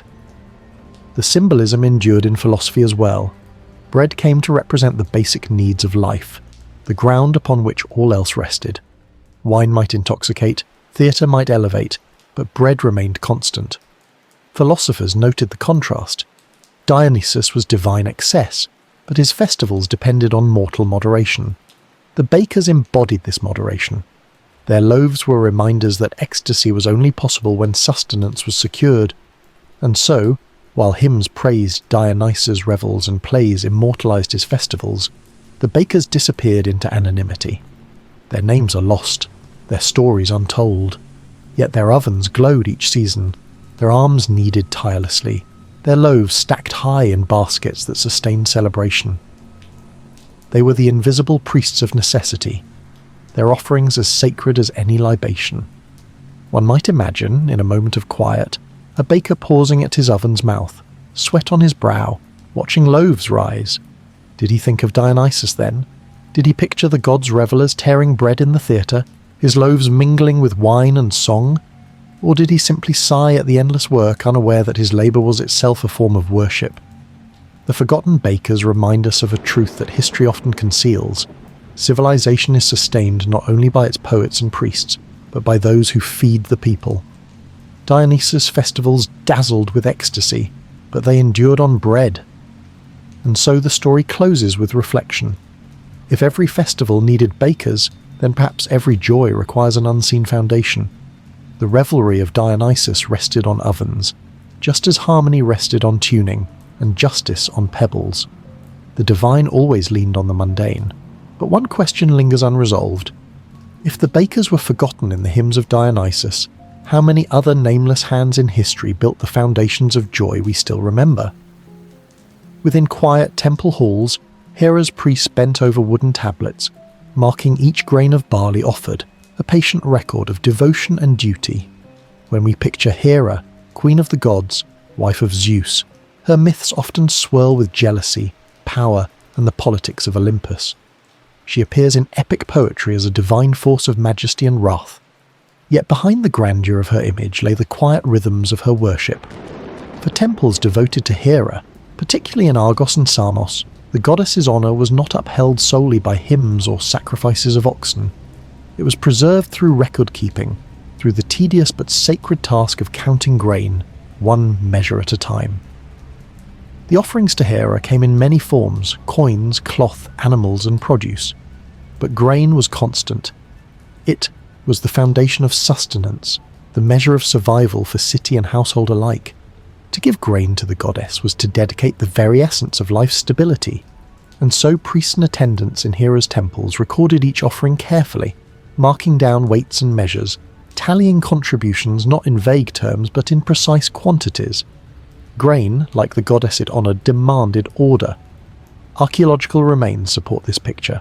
Inscriptions from sanctuaries dedicated to Hera record lists of offerings, sacks of barley, measures of wheat, counted meticulously. The language is dry, almost bureaucratic, but behind it lies devotion. Each entry testified not only to what had been given, but to the seriousness of keeping track. To fail in recording was to fail in respect. Hera, protector of marriage and household, demanded attention to detail.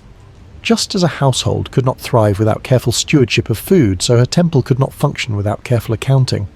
Picture the scene. Inside the cool stone chamber of a sanctuary, a priest sits at a wooden table. Before him lies a small pile of grain, poured from a sack brought by a farmer.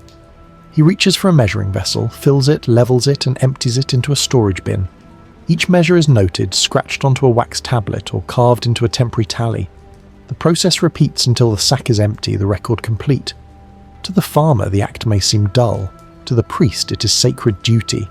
Every kernel counts, for every kernel represents devotion. The symbolism was powerful. Grain offered to Hera did not vanish into ritual fire alone. Much of it was stored, redistributed, or used for future festivals. In this sense, offerings were not only for the goddess, but for the community she protected. The records ensured fairness, that offerings were used properly, that none was stolen, that all could see the abundance dedicated to Hera. Trust was built not through spectacle, but through accounting. This reflects the Greek pattern we have already seen. Behind every mythic story stood a mundane system of order. Apollo tuned his lyre, Dionysus relied on bakers, Hermes counted pebbles, and Hera's priests kept ledgers of grain. Each act was repetitive, uncelebrated, but essential. Civilization itself rested on these unnoticed details. The act of counting grain also mirrored Hera's role as goddess of marriage and household.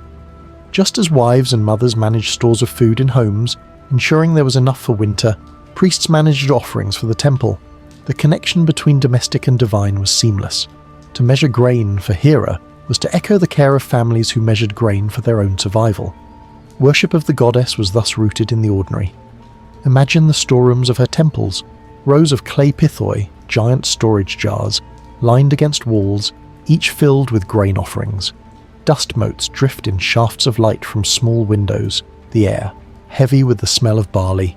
Attendants move between jars, checking levels, marking quantities. It was not dramatic work, but it carried divine weight. In each jar lay the devotion of dozens of farmers, each handful representing prayers for harvest, fertility, and stability. The priests, in their role as record keepers, became guardians of trust. Their tallies reassured the people that their offerings were not forgotten, that the goddess's store remained intact. This trust was fragile, however. Any hint of mismanagement could provoke scandal, for to miscount the goddess's grain was to insult Hera herself. Hence the devotion to precision. Every measure had to be correct, every offering properly logged. The boring detail of record-keeping became an act of reverence. And so, we see once again how the divine leaned on the mundane. Hera's majesty, sung in myth, was upheld in practice by men and women bending over grain measures, tallying kernels, filling jars. The work was not thrilling, but it was holy.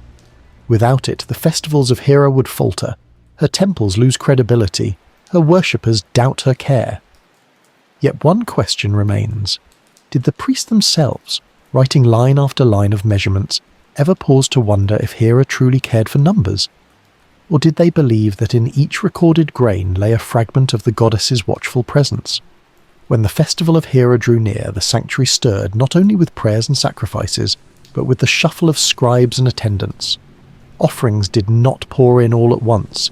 They trickled steadily, sack by sack, measure by measure, from villages, farms, and wealthy estates.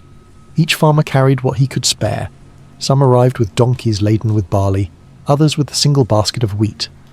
The priests and assistants met them all, weighing and recording every contribution with equal care. This ritual of record-keeping was as essential as sacrifice itself. Without it, offerings risked vanishing into disorder, and suspicion could corrode trust. The Greeks knew well that devotion must be seen to be fair. If one farmer believed his neighbour's gift had been overlooked, or if rumours spread that priests siphoned off grain for themselves, the unity of worship faltered. Hera, goddess of marriage and order, could not be honoured through chaos.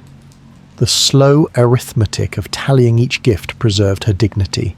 The tools were simple, but effective. Clay measuring vessels, standardised by civic decree, ensured consistency. A medimnos of grain, roughly 52 litres, was a common unit, divided into smaller measures like the hectaeus or choinix. Priests poured grain into these containers, levelled the top with a flat board, and transferred it to storage jars. Each measure was counted aloud, sometimes repeated by an assistant to avoid error. Tally marks were scratched onto wax tablets, temporary records later transcribed onto more durable surfaces. In some sanctuaries, inscriptions carved into stone have survived, listing offerings with unpoetic precision. So many medimnoi from such and such donor. The process was repetitive, bordering on monotonous, yet it carried meaning precisely because of its repetition. Each measure affirmed the stability of the community, each tally an act of trust. The people believed that Hera's blessing rested not only on lavish sacrifice, but on fairness, order, and the unbroken rhythm of offerings recorded properly. Inside the sanctuary's storerooms, order reigned.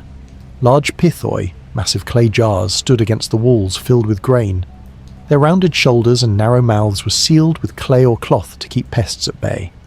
Attendants checked them regularly, tapping their sides to hear the hollow or full echo, adjusting records to note withdrawals for ritual use. Torches cast flickering light on the rows, making shadows ripple across the jars as if the goddess herself watched over them. The grain was not left idle. Some of it was used for sacrificial cakes mixed with honey or oil, shaped into flat loaves placed on altars. Some was distributed to feed attendants or to prepare meals for festival participants. Surplus was sometimes lent out, with interest returning to the temple, ensuring income. In this way, Hera's grain store became both a treasury and a sign of divine abundance. But its legitimacy depended entirely on records. Without tallies, suspicion would fester. With tallies, faith endured. The symbolism was strong. Grain, counted kernel by kernel, embodied continuity. Just as marriages were meant to endure year by year, grain offerings accumulated season by season. Each sack poured into the goddess's store was a pledge of loyalty, not only to Hera but to the community bound under her protection. Priests, in their role as keepers of the ledger, became custodians of this bond. Their duty was dull but sacred, uncelebrated yet indispensable. This devotion to detail reflected broader Greek values. In households, women often measured grain daily for meals, ensuring none was wasted. In markets, merchants weighed out grain under watchful eyes, avoiding fraud. At temples, priests elevated this same practice to divine scale. What ordinary families did in kitchens, priests did for the goddess. Hera's worship thus mirrored the rhythm of domestic life, sanctifying the chores of measurement and management. The inscriptions we possess reveal this in striking fashion. Some list not only donors and quantities, but also precise dates, almost like calendars of devotion.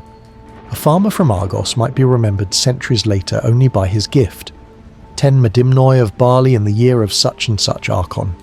His name is lost otherwise, but his grain endures in stone. It is a reminder that for the Greeks, to be recorded was to participate in eternity. Grain, tallied grain, carried one's devotion into memory.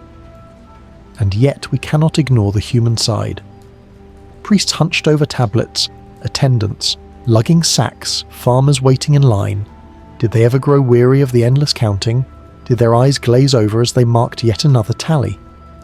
Or did they find comfort in the monotony, in the knowledge that order was preserved? One thing seems certain. Without this tedious process, Hera's sanctuaries would have faltered. The festivals that honoured her majesty, the sacrifices that drew crowds, the rituals that reinforced marriage and household, all depended on the grain tallied measure by measure. Still, the unresolved thought lingers. In a world where every kernel was counted, did the goddess of order truly demand such precision? Or was it mortals who required the discipline, building their own stability grain by grain? As the festivals of Hera reached their height, with processions winding toward her sanctuary and sacrifices offered before her altar, the quiet work of the priests continued behind the scenes. While crowds sang hymns and garlands swayed in the wind, scribes bent over tablets, tallying the grain that sustained the celebration. Their voices murmured softly, repeating numbers as attendants poured from sacks into jars. It was not a spectacle. It was not meant to stir emotion. And yet, it was the backbone of Hera's worship, as crucial as the oxen slaughtered or the incense burned. The records reveal how seriously this was taken. Stone inscriptions from sanctuaries in Argos and Samos preserve inventories. Grain given, grain stored, grain distributed. They are dry lists, lacking poetry, yet they carry an echo of devotion. For every sack recorded, a farmer had parted with a portion of his harvest, trusting the priest to use it rightly. Each line of figures is not only an account, but a prayer in numbers. The goddess of marriage and order received not only garlands and vows, but arithmetic. The symbolism was deep. Marriage itself, over which Hera presided, was about stability, provision, and measured endurance. Grain offerings reflected the same. They were not dramatic, not fleeting, but dependable. Just as a household required constant management, a temple required constant record-keeping. Each measure of barley was a symbol of continuity, each tally a reminder that devotion was steady. Hera's power was honoured not in sudden excess, but in sustained order. Consider the storerooms once more. The pithoi stood in rows, towering over attendants, their bellies heavy with offerings. Clay seals closed their mouths, marked with impressions that indicated ownership by the goddess. Priests checked these regularly, ensuring that none had been tampered with.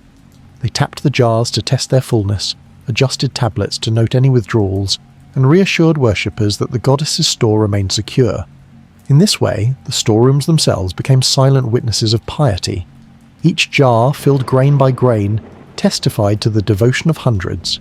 The uses of the grain extended beyond ritual. Some was baked into cakes offered at altars, others distributed to feed participants in festivals, still more lent to farmers or citizens with the temple earning interest. In all cases, the records ensured accountability. To misplace a measure of grain was to risk scandal. To falsify a record was sacrilege. The priests carried not only the burden of storage, but of trust, for their tallies represented the honesty of the entire community. It is telling that we remember Hera's temples not only for their architecture, but for their inscriptions of accounts. While myths sang of her jealousy and grandeur, the stones of her sanctuaries whisper of grain measured carefully, offerings tallied precisely, devotion reduced to numbers. This is not a contradiction, but a reminder. The divine was sustained by the mundane. Hera's majesty rested on arithmetic. Philosophers later reflected on this symbolism. They saw in grain a metaphor for time itself, each kernel a day, each sack a season, each tally a lifetime.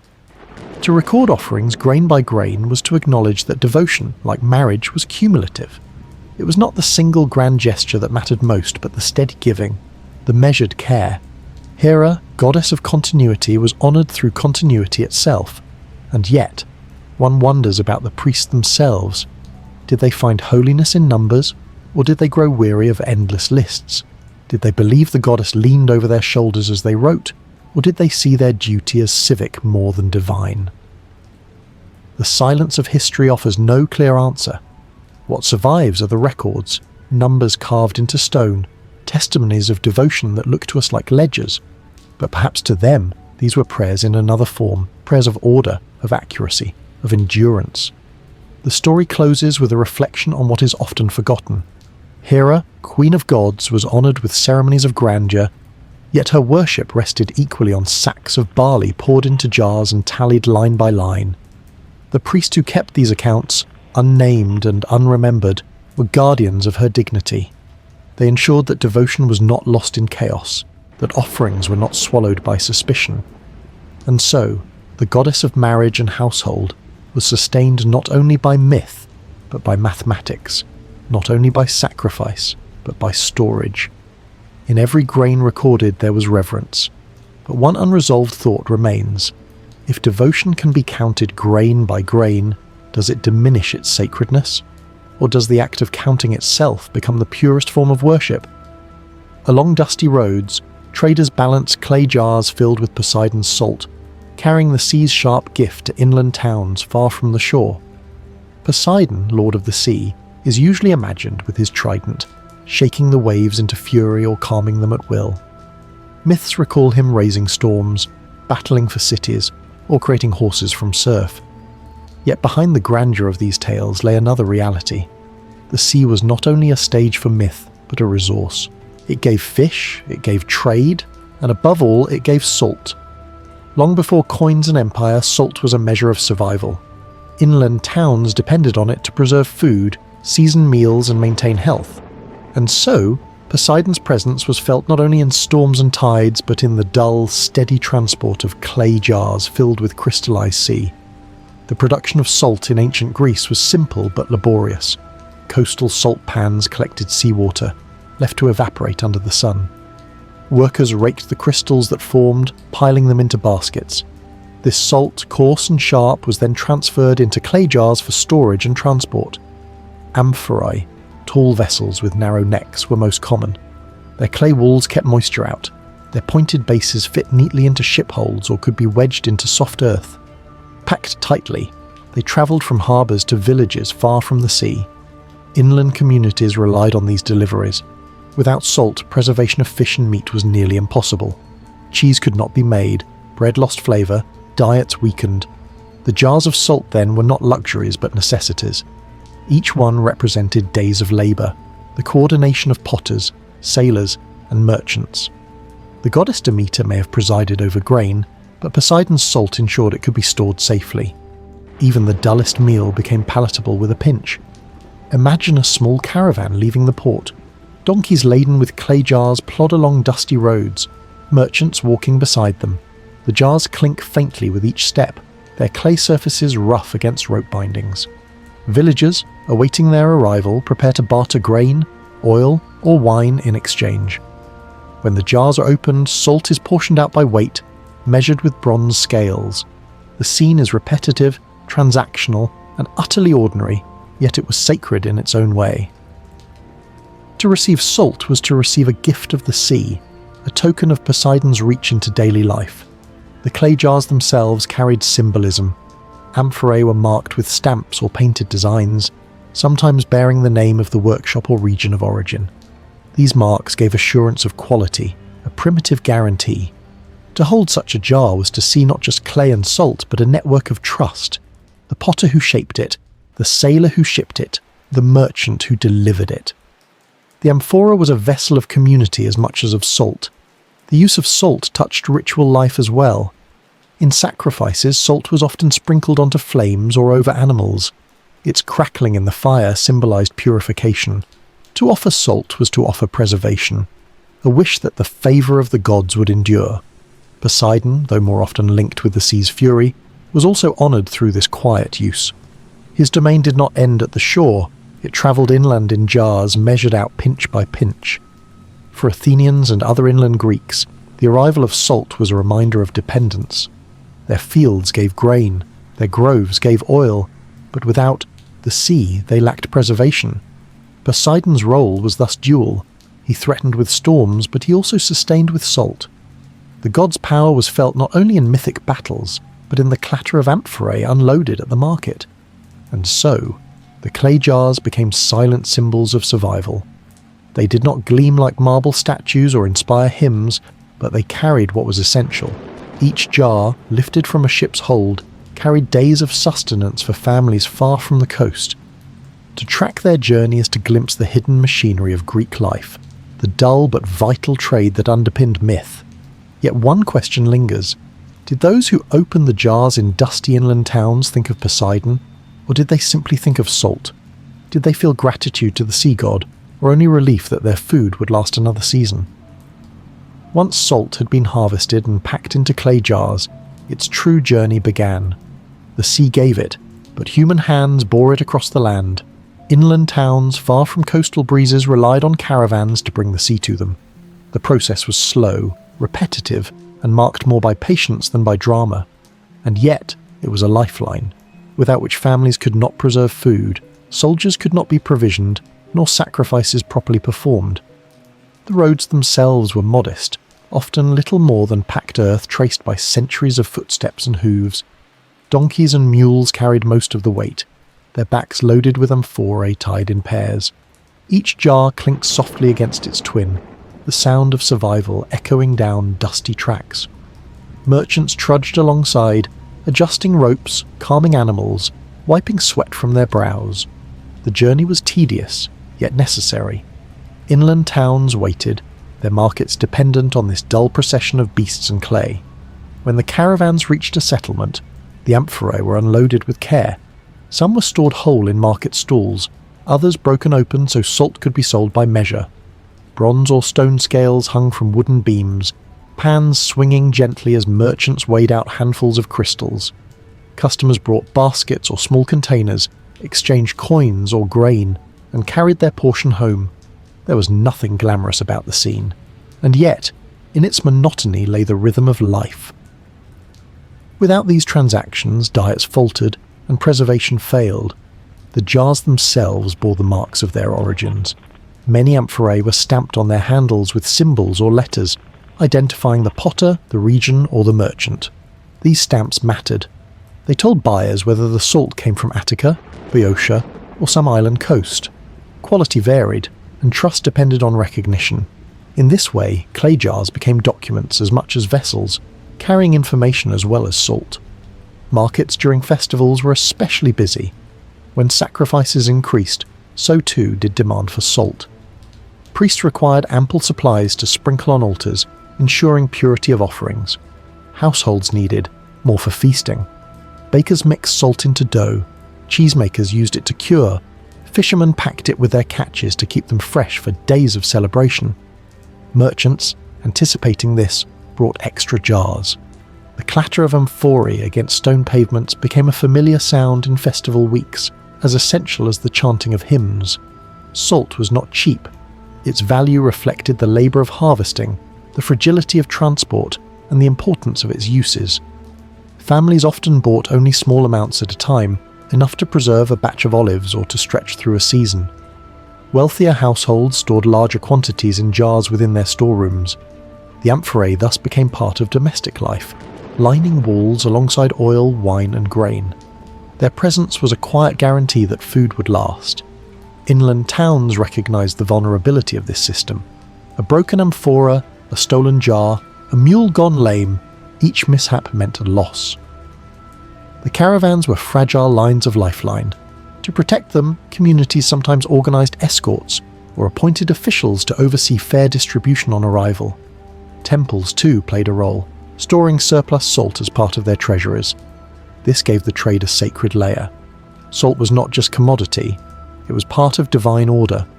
Poseidon's sea had given it, and so its movement inland was watched with reverence as well as regulation. And yet the human effort remained staggering. Think of the potter shaping amphora after amphora, his wheels spinning endlessly, hands slick with clay. Think of the workers at salt pans raking under the blazing sun. Think of the merchants trudging roads, their animals burdened with heavy jars. Each step was repetitive, uncelebrated, and essential. When inland families sprinkled a pinch of salt over food, they rarely thought of the chain of labour behind it.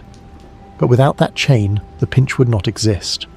The myth of Poseidon hovered silently over this process. The god of the sea was feared for his storms, prayed to for calm passage, invoked in sacrifices, yet his presence was also felt in these jars trudging far from the coast. Each amphora was a fragment of the sea, a piece of Poseidon carried inland. The god of waves became, paradoxically, the god of preservation, sustaining those who never saw the shore. Still, a thought lingers. Did the inland villagers, opening jars and measuring salt, see the hand of Poseidon, or only the toil of merchants? Did the god's gift survive in their imagination, or was it lost amid the dust of the road? When the amphorae of salt finally arrived in inland towns, they were more than simple jars. They were continuity, threads linking distant coasts to hidden valleys, Poseidon's waves to village hearths. To break the seal of a jar was to open the sea itself, to bring a fragment of Poseidon's realm into kitchens, storerooms, and sanctuaries far removed from the shore. Households treated salt with care. A pinch was added to bread dough, ensuring flavour. A layer was pressed into barrels of fish or meat, slowing decay and allowing food to last through winter. Farmers sprinkled it over olives, beginning the long process of curing. Salt preserved not only food but stability. Without it, lean seasons could mean famine. With it, families endured. Each amphora, emptied slowly over weeks or months, carried survival within its clay walls. Temples, too, relied on salt. In rituals, priests sprinkled it into flames, hearing the crackle that signalled purification. Offerings of salt paired with grain and wine reminded worshippers of the balance between sea and land, necessity and celebration. Some sanctuaries stored salt in their treasuries, recording it alongside silver and gold. To lack it was unthinkable, for it symbolised preservation itself. Poseidon, often feared for his storms, was here honoured for his quiet gift. The jars themselves endured long after their contents were gone. Amphorae, once emptied, might be reused for grain, oil, or even as burial containers. Their fragments litter archaeological sites, stamped handles and painted surfaces telling of workshops long vanished.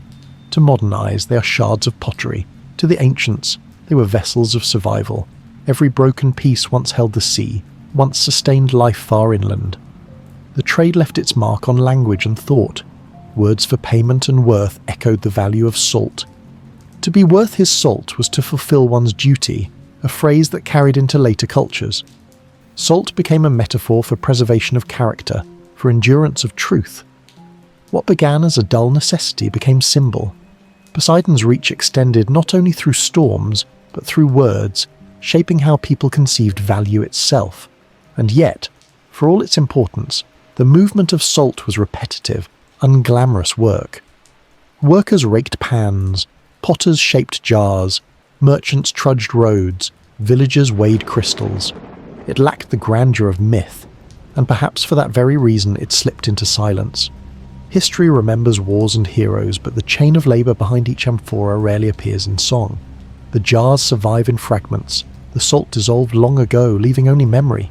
Still, one can imagine the moment when a jar was first opened in a village square. Children leaned close, curious at the glittering crystals within. Mothers measured portions carefully, wrapping them in cloth or pouring them into small pots. Farmers exchanged grain for a handful, smiling with relief. Priests claimed their share for sacrifice. In that moment, Poseidon was present, not in fury, but in quiet provision. His sea had travelled inland, transformed into sustenance. This is the paradox of the god of the sea. He was feared for floods, prayed to for safe voyages, cursed for storms, yet he also sustained those who never saw his waves. Each jar of salt carried his power in miniature, a fragment of ocean reduced to granules. To worship him was not only to offer bulls at the shore, but to use his gift wisely inland. Preservation was as divine as tempest. The story of these jars closes with reflection. Salt, gathered in pans, packed in clay, Hauled over roads, measured in markets, sprinkled in kitchens, this was the hidden machinery of Greek life. It lacked the drama of epic, but it sustained the very people who told those epics. Poseidon's storms may fill the myths, but his salt filled the amphorae, and through them, the bellies of mortals.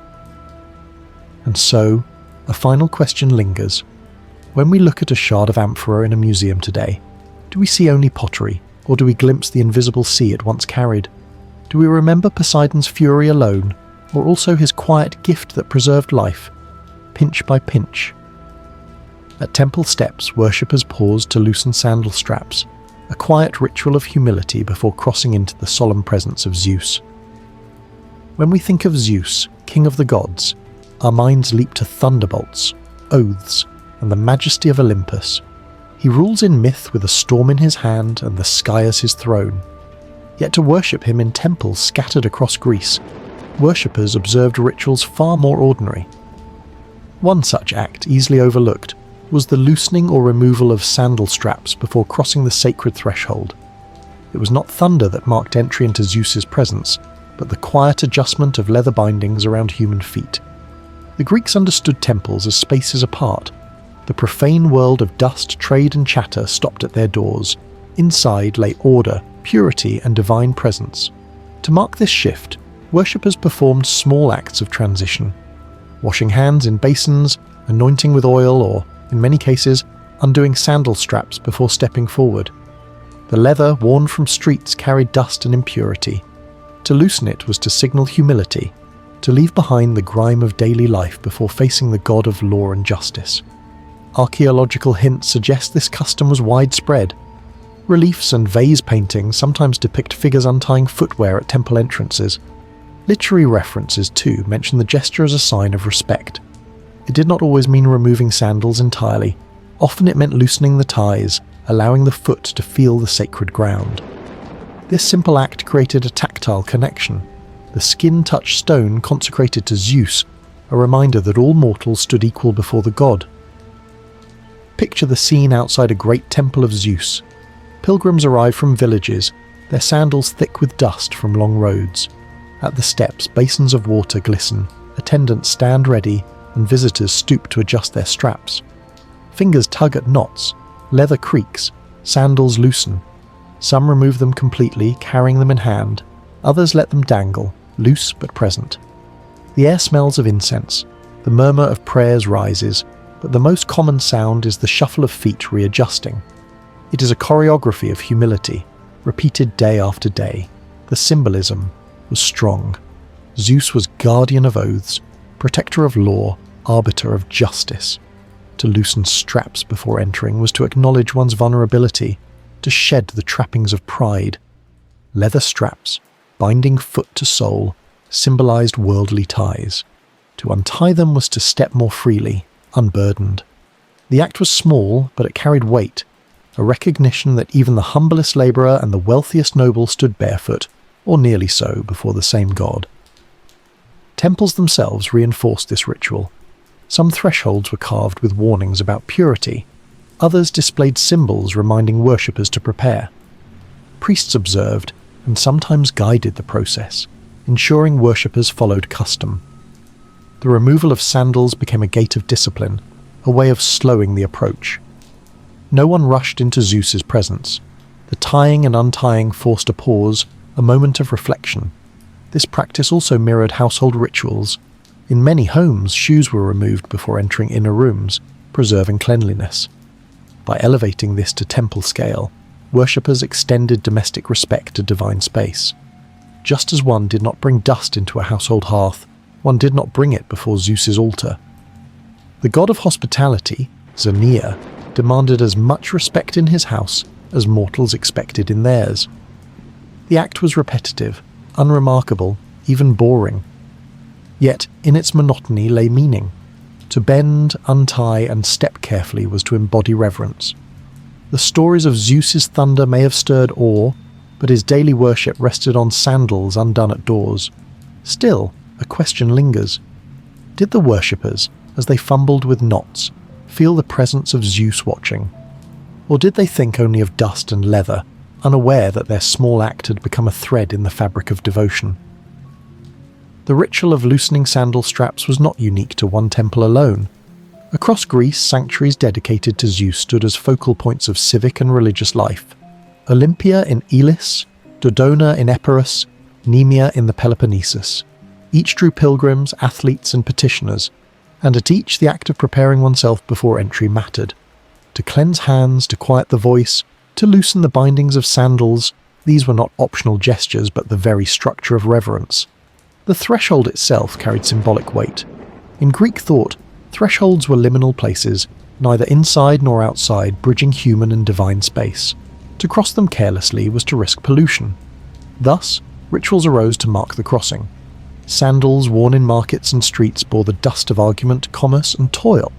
Their straps tight across the foot symbolized the grip of worldly burdens.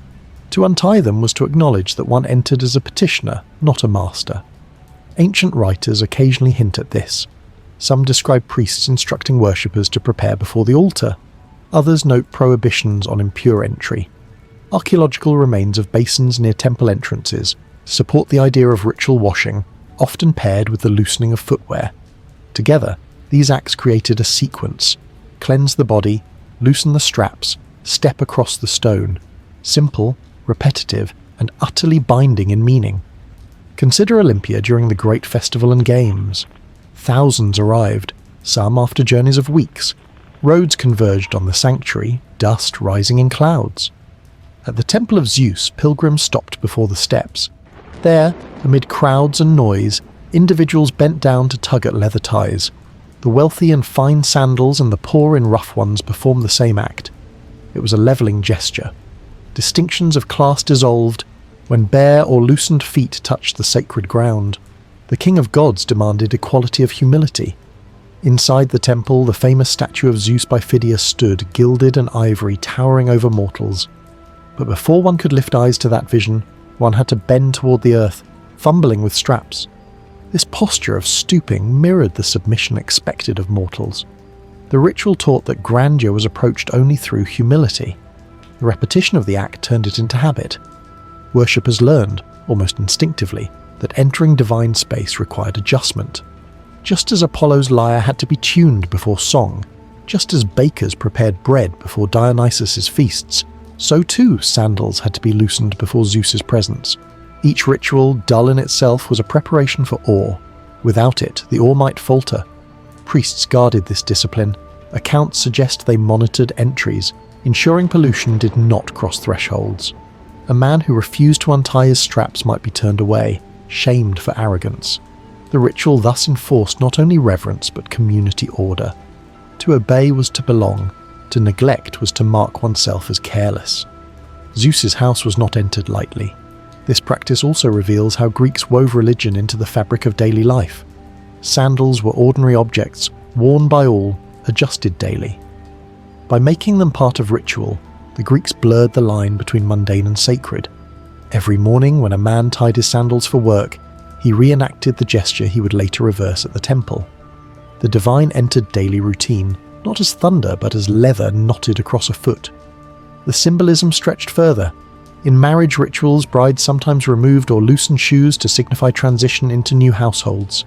In funerary practices, sandals were placed on the dead for journeys beyond. Straps bound and released at moments of passage. The temple entry echoed these wider customs. To untie straps before Zeus was to acknowledge crossing into a new state, from mortal chatter into divine silence. And yet, for all its meaning, the act was repetitive and perhaps frustrating. Pilgrims bent, retied, loosened, adjusted. Some may have grumbled, others hurried. But the monotony was the point. Reverence was not found in grand gesture alone, but in repeated discipline. The god of thunder accepted no shortcut. Still, a question remains. Did those countless worshippers, stooping at thresholds, sense the weight of their act? Or did it fade into habit, a reflex stripped of reflection? Was the ritual for Zeus, or for mortals, to remind them of their own smallness before him? The temples of Zeus were places of grandeur, with columns towering, altars smoking, and hymns rising into the open sky. Yet every entry began not with eyes lifted upward, but with hands tugging downward at the straps of sandals. This quiet ritual framed the entire act of worship. It reminded mortals that before thunderbolts, before oracles, before sacrifices, one first had to loosen leather bindings. The practice left no elaborate records. No poet devoted lines to sandal straps. No historian detailed the knots and buckles. And yet, archaeological traces, basins near thresholds, reliefs hinting at shoe removal, confirm its presence. More than evidence, though, it endures in logic. Dust from the profane world could not stain the sacred floor. To approach Zeus, one had to pause, prepare, and humble oneself. The act itself was simple. A pilgrim knelt or bent forward, fingers stiff from travel, pulling at knots hardened with dust. Straps slackened, soles loosened. Some set sandals aside, others left them dangling loose, but all touched sacred stone differently than the earth outside. That contact, skin to consecrated floor, symbolized equality. The wealthy who arrived with gilded sandals stood no higher than the farmer in worn leather. Zeus received both through bare steps. Priests reinforced this meaning. They did not ask for eloquence or spectacle, only compliance with ritual. To loosen sandal straps was to acknowledge that no one crossed the threshold by right. Even kings untied leather before the king of gods. It was a lesson in humility, repeated until it became instinct. The imagery tied seamlessly to Zeus's role. He was the protector of oaths, the guardian of law, the enforcer of order. Oaths bound men in words as straps bound feet in leather. To untie sandals at his temple was to enact release, to step into divine space free of worldly entanglement. Just as marriages and treaties required loosening of pride, so worship required loosening of straps. Consider Olympia at the height of the games. Athletes, crowned with wreaths, victorious in contests, still stopped before the temple, stooped to unbind their sandals, and entered as equals. Crowds of pilgrims, voices loud with celebration, quieted as they bent to do the same. The entire festival, filled with triumph and spectacle, hinged on this moment of humility. The thunderous Zeus of myth was approached through silence at his threshold. The repetition sanctified the mundane. Leather straps tied and untied daily in ordinary life became instruments of reverence.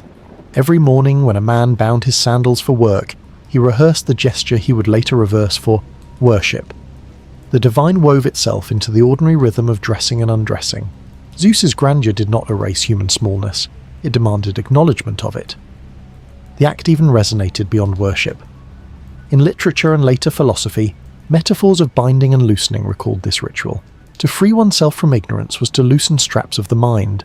To be bound by hubris was to walk shackled. The Temple Act provided a template for thinking about humility and release, and yet one must wonder about the worshippers themselves. Did they feel awe as they bent to unfasten leather, or did the act fade into reflex? Did they sense Zeus's gaze upon their bowed heads, or only muttered at stubborn knots? The silence of history cannot answer. What endures is the logic of the ritual itself, to prepare for grandeur through humility, to reach the divine by loosening what binds. Thus the story closes. The king of gods, imagined with thunderbolts, was approached not by force, but by pause. His temples, magnificent in scale, demanded no less than loosened straps. In that small act, mortals met majesty. But an unresolved thought remains. If the greatest god required only the loosening of sandals at his threshold, what does that teach us about reverence itself? Perhaps that the path to the divine is paved not by thunder, but by ordinary acts performed with care. In quiet fields at dusk, farmers bowed their heads to Demeter, whispering prayers before counting barley seeds, trusting harvest to divine favour. Demeter, goddess of grain and harvest, is remembered in myth for her grief over Persephone and her power over the fertility of the earth. She could bless the fields with abundance or condemn them to famine. Yet for the farmers who lived under her gaze, worship was not always expressed through grand sacrifices or elaborate rituals. Often it began with something much smaller, a prayer before counting barley seeds. Barley was the foundation of daily life in much of Greece. Bread, porridge, sacrificial cakes, all relied on it. Unlike wheat, which was prized but less hardy, barley grew in poorer soils and shorter seasons. Its abundance or failure determined survival. For this reason, farmers approached their stores with care. When it came time to measure seed for planting or for grinding, they began with prayer. Demeter, who held sway over the growth of crops, was invoked before the first handful was counted. Imagine a farmer in a small attic village. His storeroom is dim, filled with clay jars of grain. The season of sowing approaches, and he must set aside part of his harvest as seed. Too much, and his family may go hungry through winter. Too little, and the fields will yield poorly. The calculation is delicate, the stakes immense. Before he begins, he murmurs a prayer to Demeter, asking for wisdom in measure and blessing in growth. His hand reaches into the jar, lifts the first handful, and counts. Each kernel, small and dull, carries the weight of survival. The act of counting seeds was not symbolic alone, it was practical. Farmers often measured seed by volume, filling baskets or jars, marking tallies on wood or wax tablets. They worked slowly, carefully, ensuring accuracy. Each measure represented a portion of the future harvest, yet the prayer beforehand transformed this arithmetic into ritual. The goddess was acknowledged as partner in the calculation. Without her blessing, numbers meant nothing. With her, even small measures could multiply in the field. This intertwining of prayer and counting reveals how the Greeks blurred lines between religion and daily life. Measuring seed was a boring, repetitive task, yet by invoking Demeter, farmers gave it sacred weight. It was not just storage management, it was devotion. To count barley without prayer would have seemed reckless, even arrogant. The goddess's favour was sought not in abstraction, but in each kernel set aside. Festivals reinforced this practice. At the Thesmophoria, celebrated by women in honour of Demeter, fertility of the fields was ritually enacted through offerings of grain. Symbolic seeds were buried, later exhumed and mixed with crops to ensure growth. The ritual mirrored the farmer's own daily acts, sanctifying the counting and planting of seeds. Demeter's myth of loss and return paralleled the cycle of sowing and reaping, and every counted handful echoed her story. Archaeological evidence shows the ubiquity of barley. Storage jars, grinding stones, and seed measures have been unearthed across Greece. Inscriptions occasionally mention donations of barley to temples recorded in precise quantities. These details confirm how central the grain was to economy and piety alike. Counting seeds was not trivial bookkeeping. It was the very foundation of worship and survival. Picture again the farmer, his children watching as he measures. They learn from him not only how to count, but how to pray. Each seed becomes a lesson in humility. The earth's bounty is never guaranteed. Numbers alone cannot secure the future. The goddess must be honoured. The rhythm of counting, one handful then another, becomes a rhythm of faith. And yet, one must wonder, did farmers believe Demeter listened to each prayer, or was the act itself what steadied them? Did the goddess weigh each seed in her divine hand, or was it the human heart that found reassurance in ritual? When the time came for sowing, the prayers and counting did not stop at the storeroom. They followed the farmer into the fields, where furrows opened in the soil and the air smelled of damp earth. Sowing was a season of uncertainty. Rains might fail, birds might steal seed, storms might wash away furrows. Every handful dropped into the earth carried risk, and so each tally of seed was accompanied by a whisper to Demeter. She was invoked not only at the start but through the entire process, her name rising with each cast of the hand. Farmers often carried seed in, baskets or bags slung over the shoulder. Walking slowly along furrows, they reached in, grasped a measured handful and scattered it evenly. To throw too thickly wasted precious stores, too thinly, and crops would fail. The art of spacing seed required judgment passed from father to son, neighbour to neighbour. Yet even skilled farmers acknowledged limits. The earth might or might not yield. Demeter's will was decisive. Thus, the counting of seeds became not just arithmetic, but supplication, a rhythm of trust embedded in the body. The practice echoed in wider civic life. City officials sometimes distributed barley to citizens during shortages, recording amounts in ledgers. Temples collected grain offerings, inscribing donations on stone. The same logic applied. Counting required divine witness. Numbers were not mere abstractions. They were tied to Demeter's presence. Even state records, dry and bureaucratic, carried echoes of her watchful gaze. Festivals reinforced the symbolism.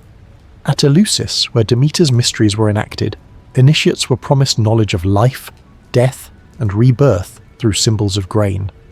Seeds buried and sprouting became metaphors for human existence. In such rituals, the act of counting took on cosmic meaning. Just as mortals measured seed for sowing, so the gods measured the fates of men. Each kernel cast into soil mirrored a soul's passage through life and death. The prayer before counting was not trivial. It was alignment with divine order. Archaeology confirms the material reality of this devotion. Standardized seed measures, bronze or clay, have been found, inscribed with lines to mark volumes. Farmers could use them to portion seed carefully, ensuring no field was left bare.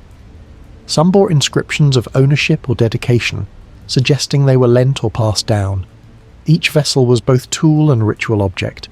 To fill it and empty it into furrows was to enact both survival and piety. The fields themselves bore marks of ritual. Small shrines to Demeter often stood at field edges, simple stone altars or carved posts where offerings of grain or honey were left. Before sowing, families paused there, setting aside a portion of seed as gift to the goddess. Only then did they begin. The order of operations mattered. Devotion first, work second.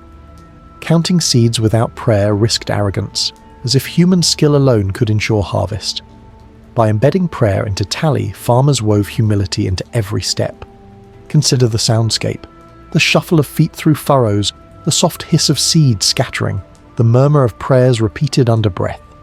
The repetition stretched for hours, days, until fields were sown. It was monotonous, exhausting, but steady, and within that steadiness lay devotion. The dullest work became sacred through rhythm and invocation. This blending of labour and worship shaped identity. Farmers saw themselves not merely as workers, but as participants in divine cycles. To sow without Demeter was unthinkable. To count seeds without her blessing was folly. Each tally was a covenant. If humans gave care and reverence, the goddess would grant growth. The partnership was unequal, but binding. Still, a question lingers. Did farmers truly believe each whispered prayer reached Demeter, or did ritual simply soothe their uncertainty? Was the goddess present in every handful, or did mortals find meaning in the act of believing she was? By the time the barley had sprouted, the prayers and tallies of seed transformed into tallies of growth. Green shoots spread across the fields, their swaying in the wind a visible answer or denial to the farmer's whispered invocations. Each stalk was a measure of Demeter's will, and when the harvest season arrived, counting began anew. What had once been kernels poured into furrows returned multiplied, or, in lean years, diminished. In both abundance and scarcity, the farmers read the goddess's presence. Harvest itself was another arithmetic of devotion. Sickles cut the stalks, bundles were tied, sheaves stacked. Workers moved methodically across fields, measuring yield not only by sight but by tally. Families noted how many sheaves a field produced compared to the seed sown months before. Ratios mattered. A tenfold return was blessing, a poor return was warning. These numbers were more than calculations. They were interpreted as messages from Demeter. Her favour or displeasure was measured in bushels. From field to threshing floor, the process continued. Grain was beaten free, winnowed in the wind, and gathered into baskets. Again, measures were taken, tallied into records. Storage jars in households were filled, excess sometimes offered at temples. Priests, in turn, recorded these offerings grain by grain. Thus, the cycle of prayer and counting returned to where it began, Demeter's presence acknowledged in every number. Festivals marked these transitions. At harvest festivals, loaves baked from new grain were offered to the goddess. Cakes shaped from barley flour, sometimes mixed with honey or sesame, were placed on altars. Processions carried baskets of grain, women bearing them on their heads as symbols of fertility and provision. The goddess was thanked not with abstract words, but with the very produce she had blessed. The offerings themselves were measured carefully, ensuring fairness and order. The Eleusinian mysteries, most famous of Demeter's rites, deepened this symbolism. Initiates were taught secret meanings of life and rebirth, symbolized by grain that dies in the earth and rises anew. While the rituals remain hidden to us, ancient writers hint that seeds, counted and buried, played central roles. The same act that farmers performed each season, measuring kernels, was elevated to cosmic scale. Every grain cast into furrow was not only food, but metaphor for human destiny. Archaeological finds, storage jars etched with tally marks, stone inscriptions recording grain donations, standardized measures worn smooth from use confirm how embedded counting was in devotion. The evidence is boring to the casual eye, yet it reveals the rhythm of survival. Prayer and arithmetic were inseparable. Demeter's favor was not assumed. It was sought, invoked, and tallied.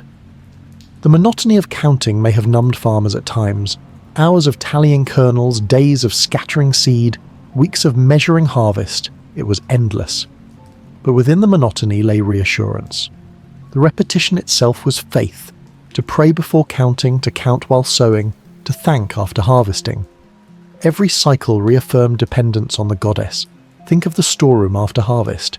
Jars stand full, lids sealed with clay, grains safe against pests. A farmer looks at the rows, counts them one by one, and exhales relief. His family will eat, his fields will be sown again, and Demeter has granted continuity. Yet he remembers the lean years too. When tallies fell short, prayers seemed unanswered, and anxiety pressed heavy. In both plenty and want, the act of counting was a dialogue with the divine. The story of prayer before counting seeds ends with reflection. Demeter's myths speak of grief, loss, and renewal, but her worship in fields and storerooms rested on arithmetic.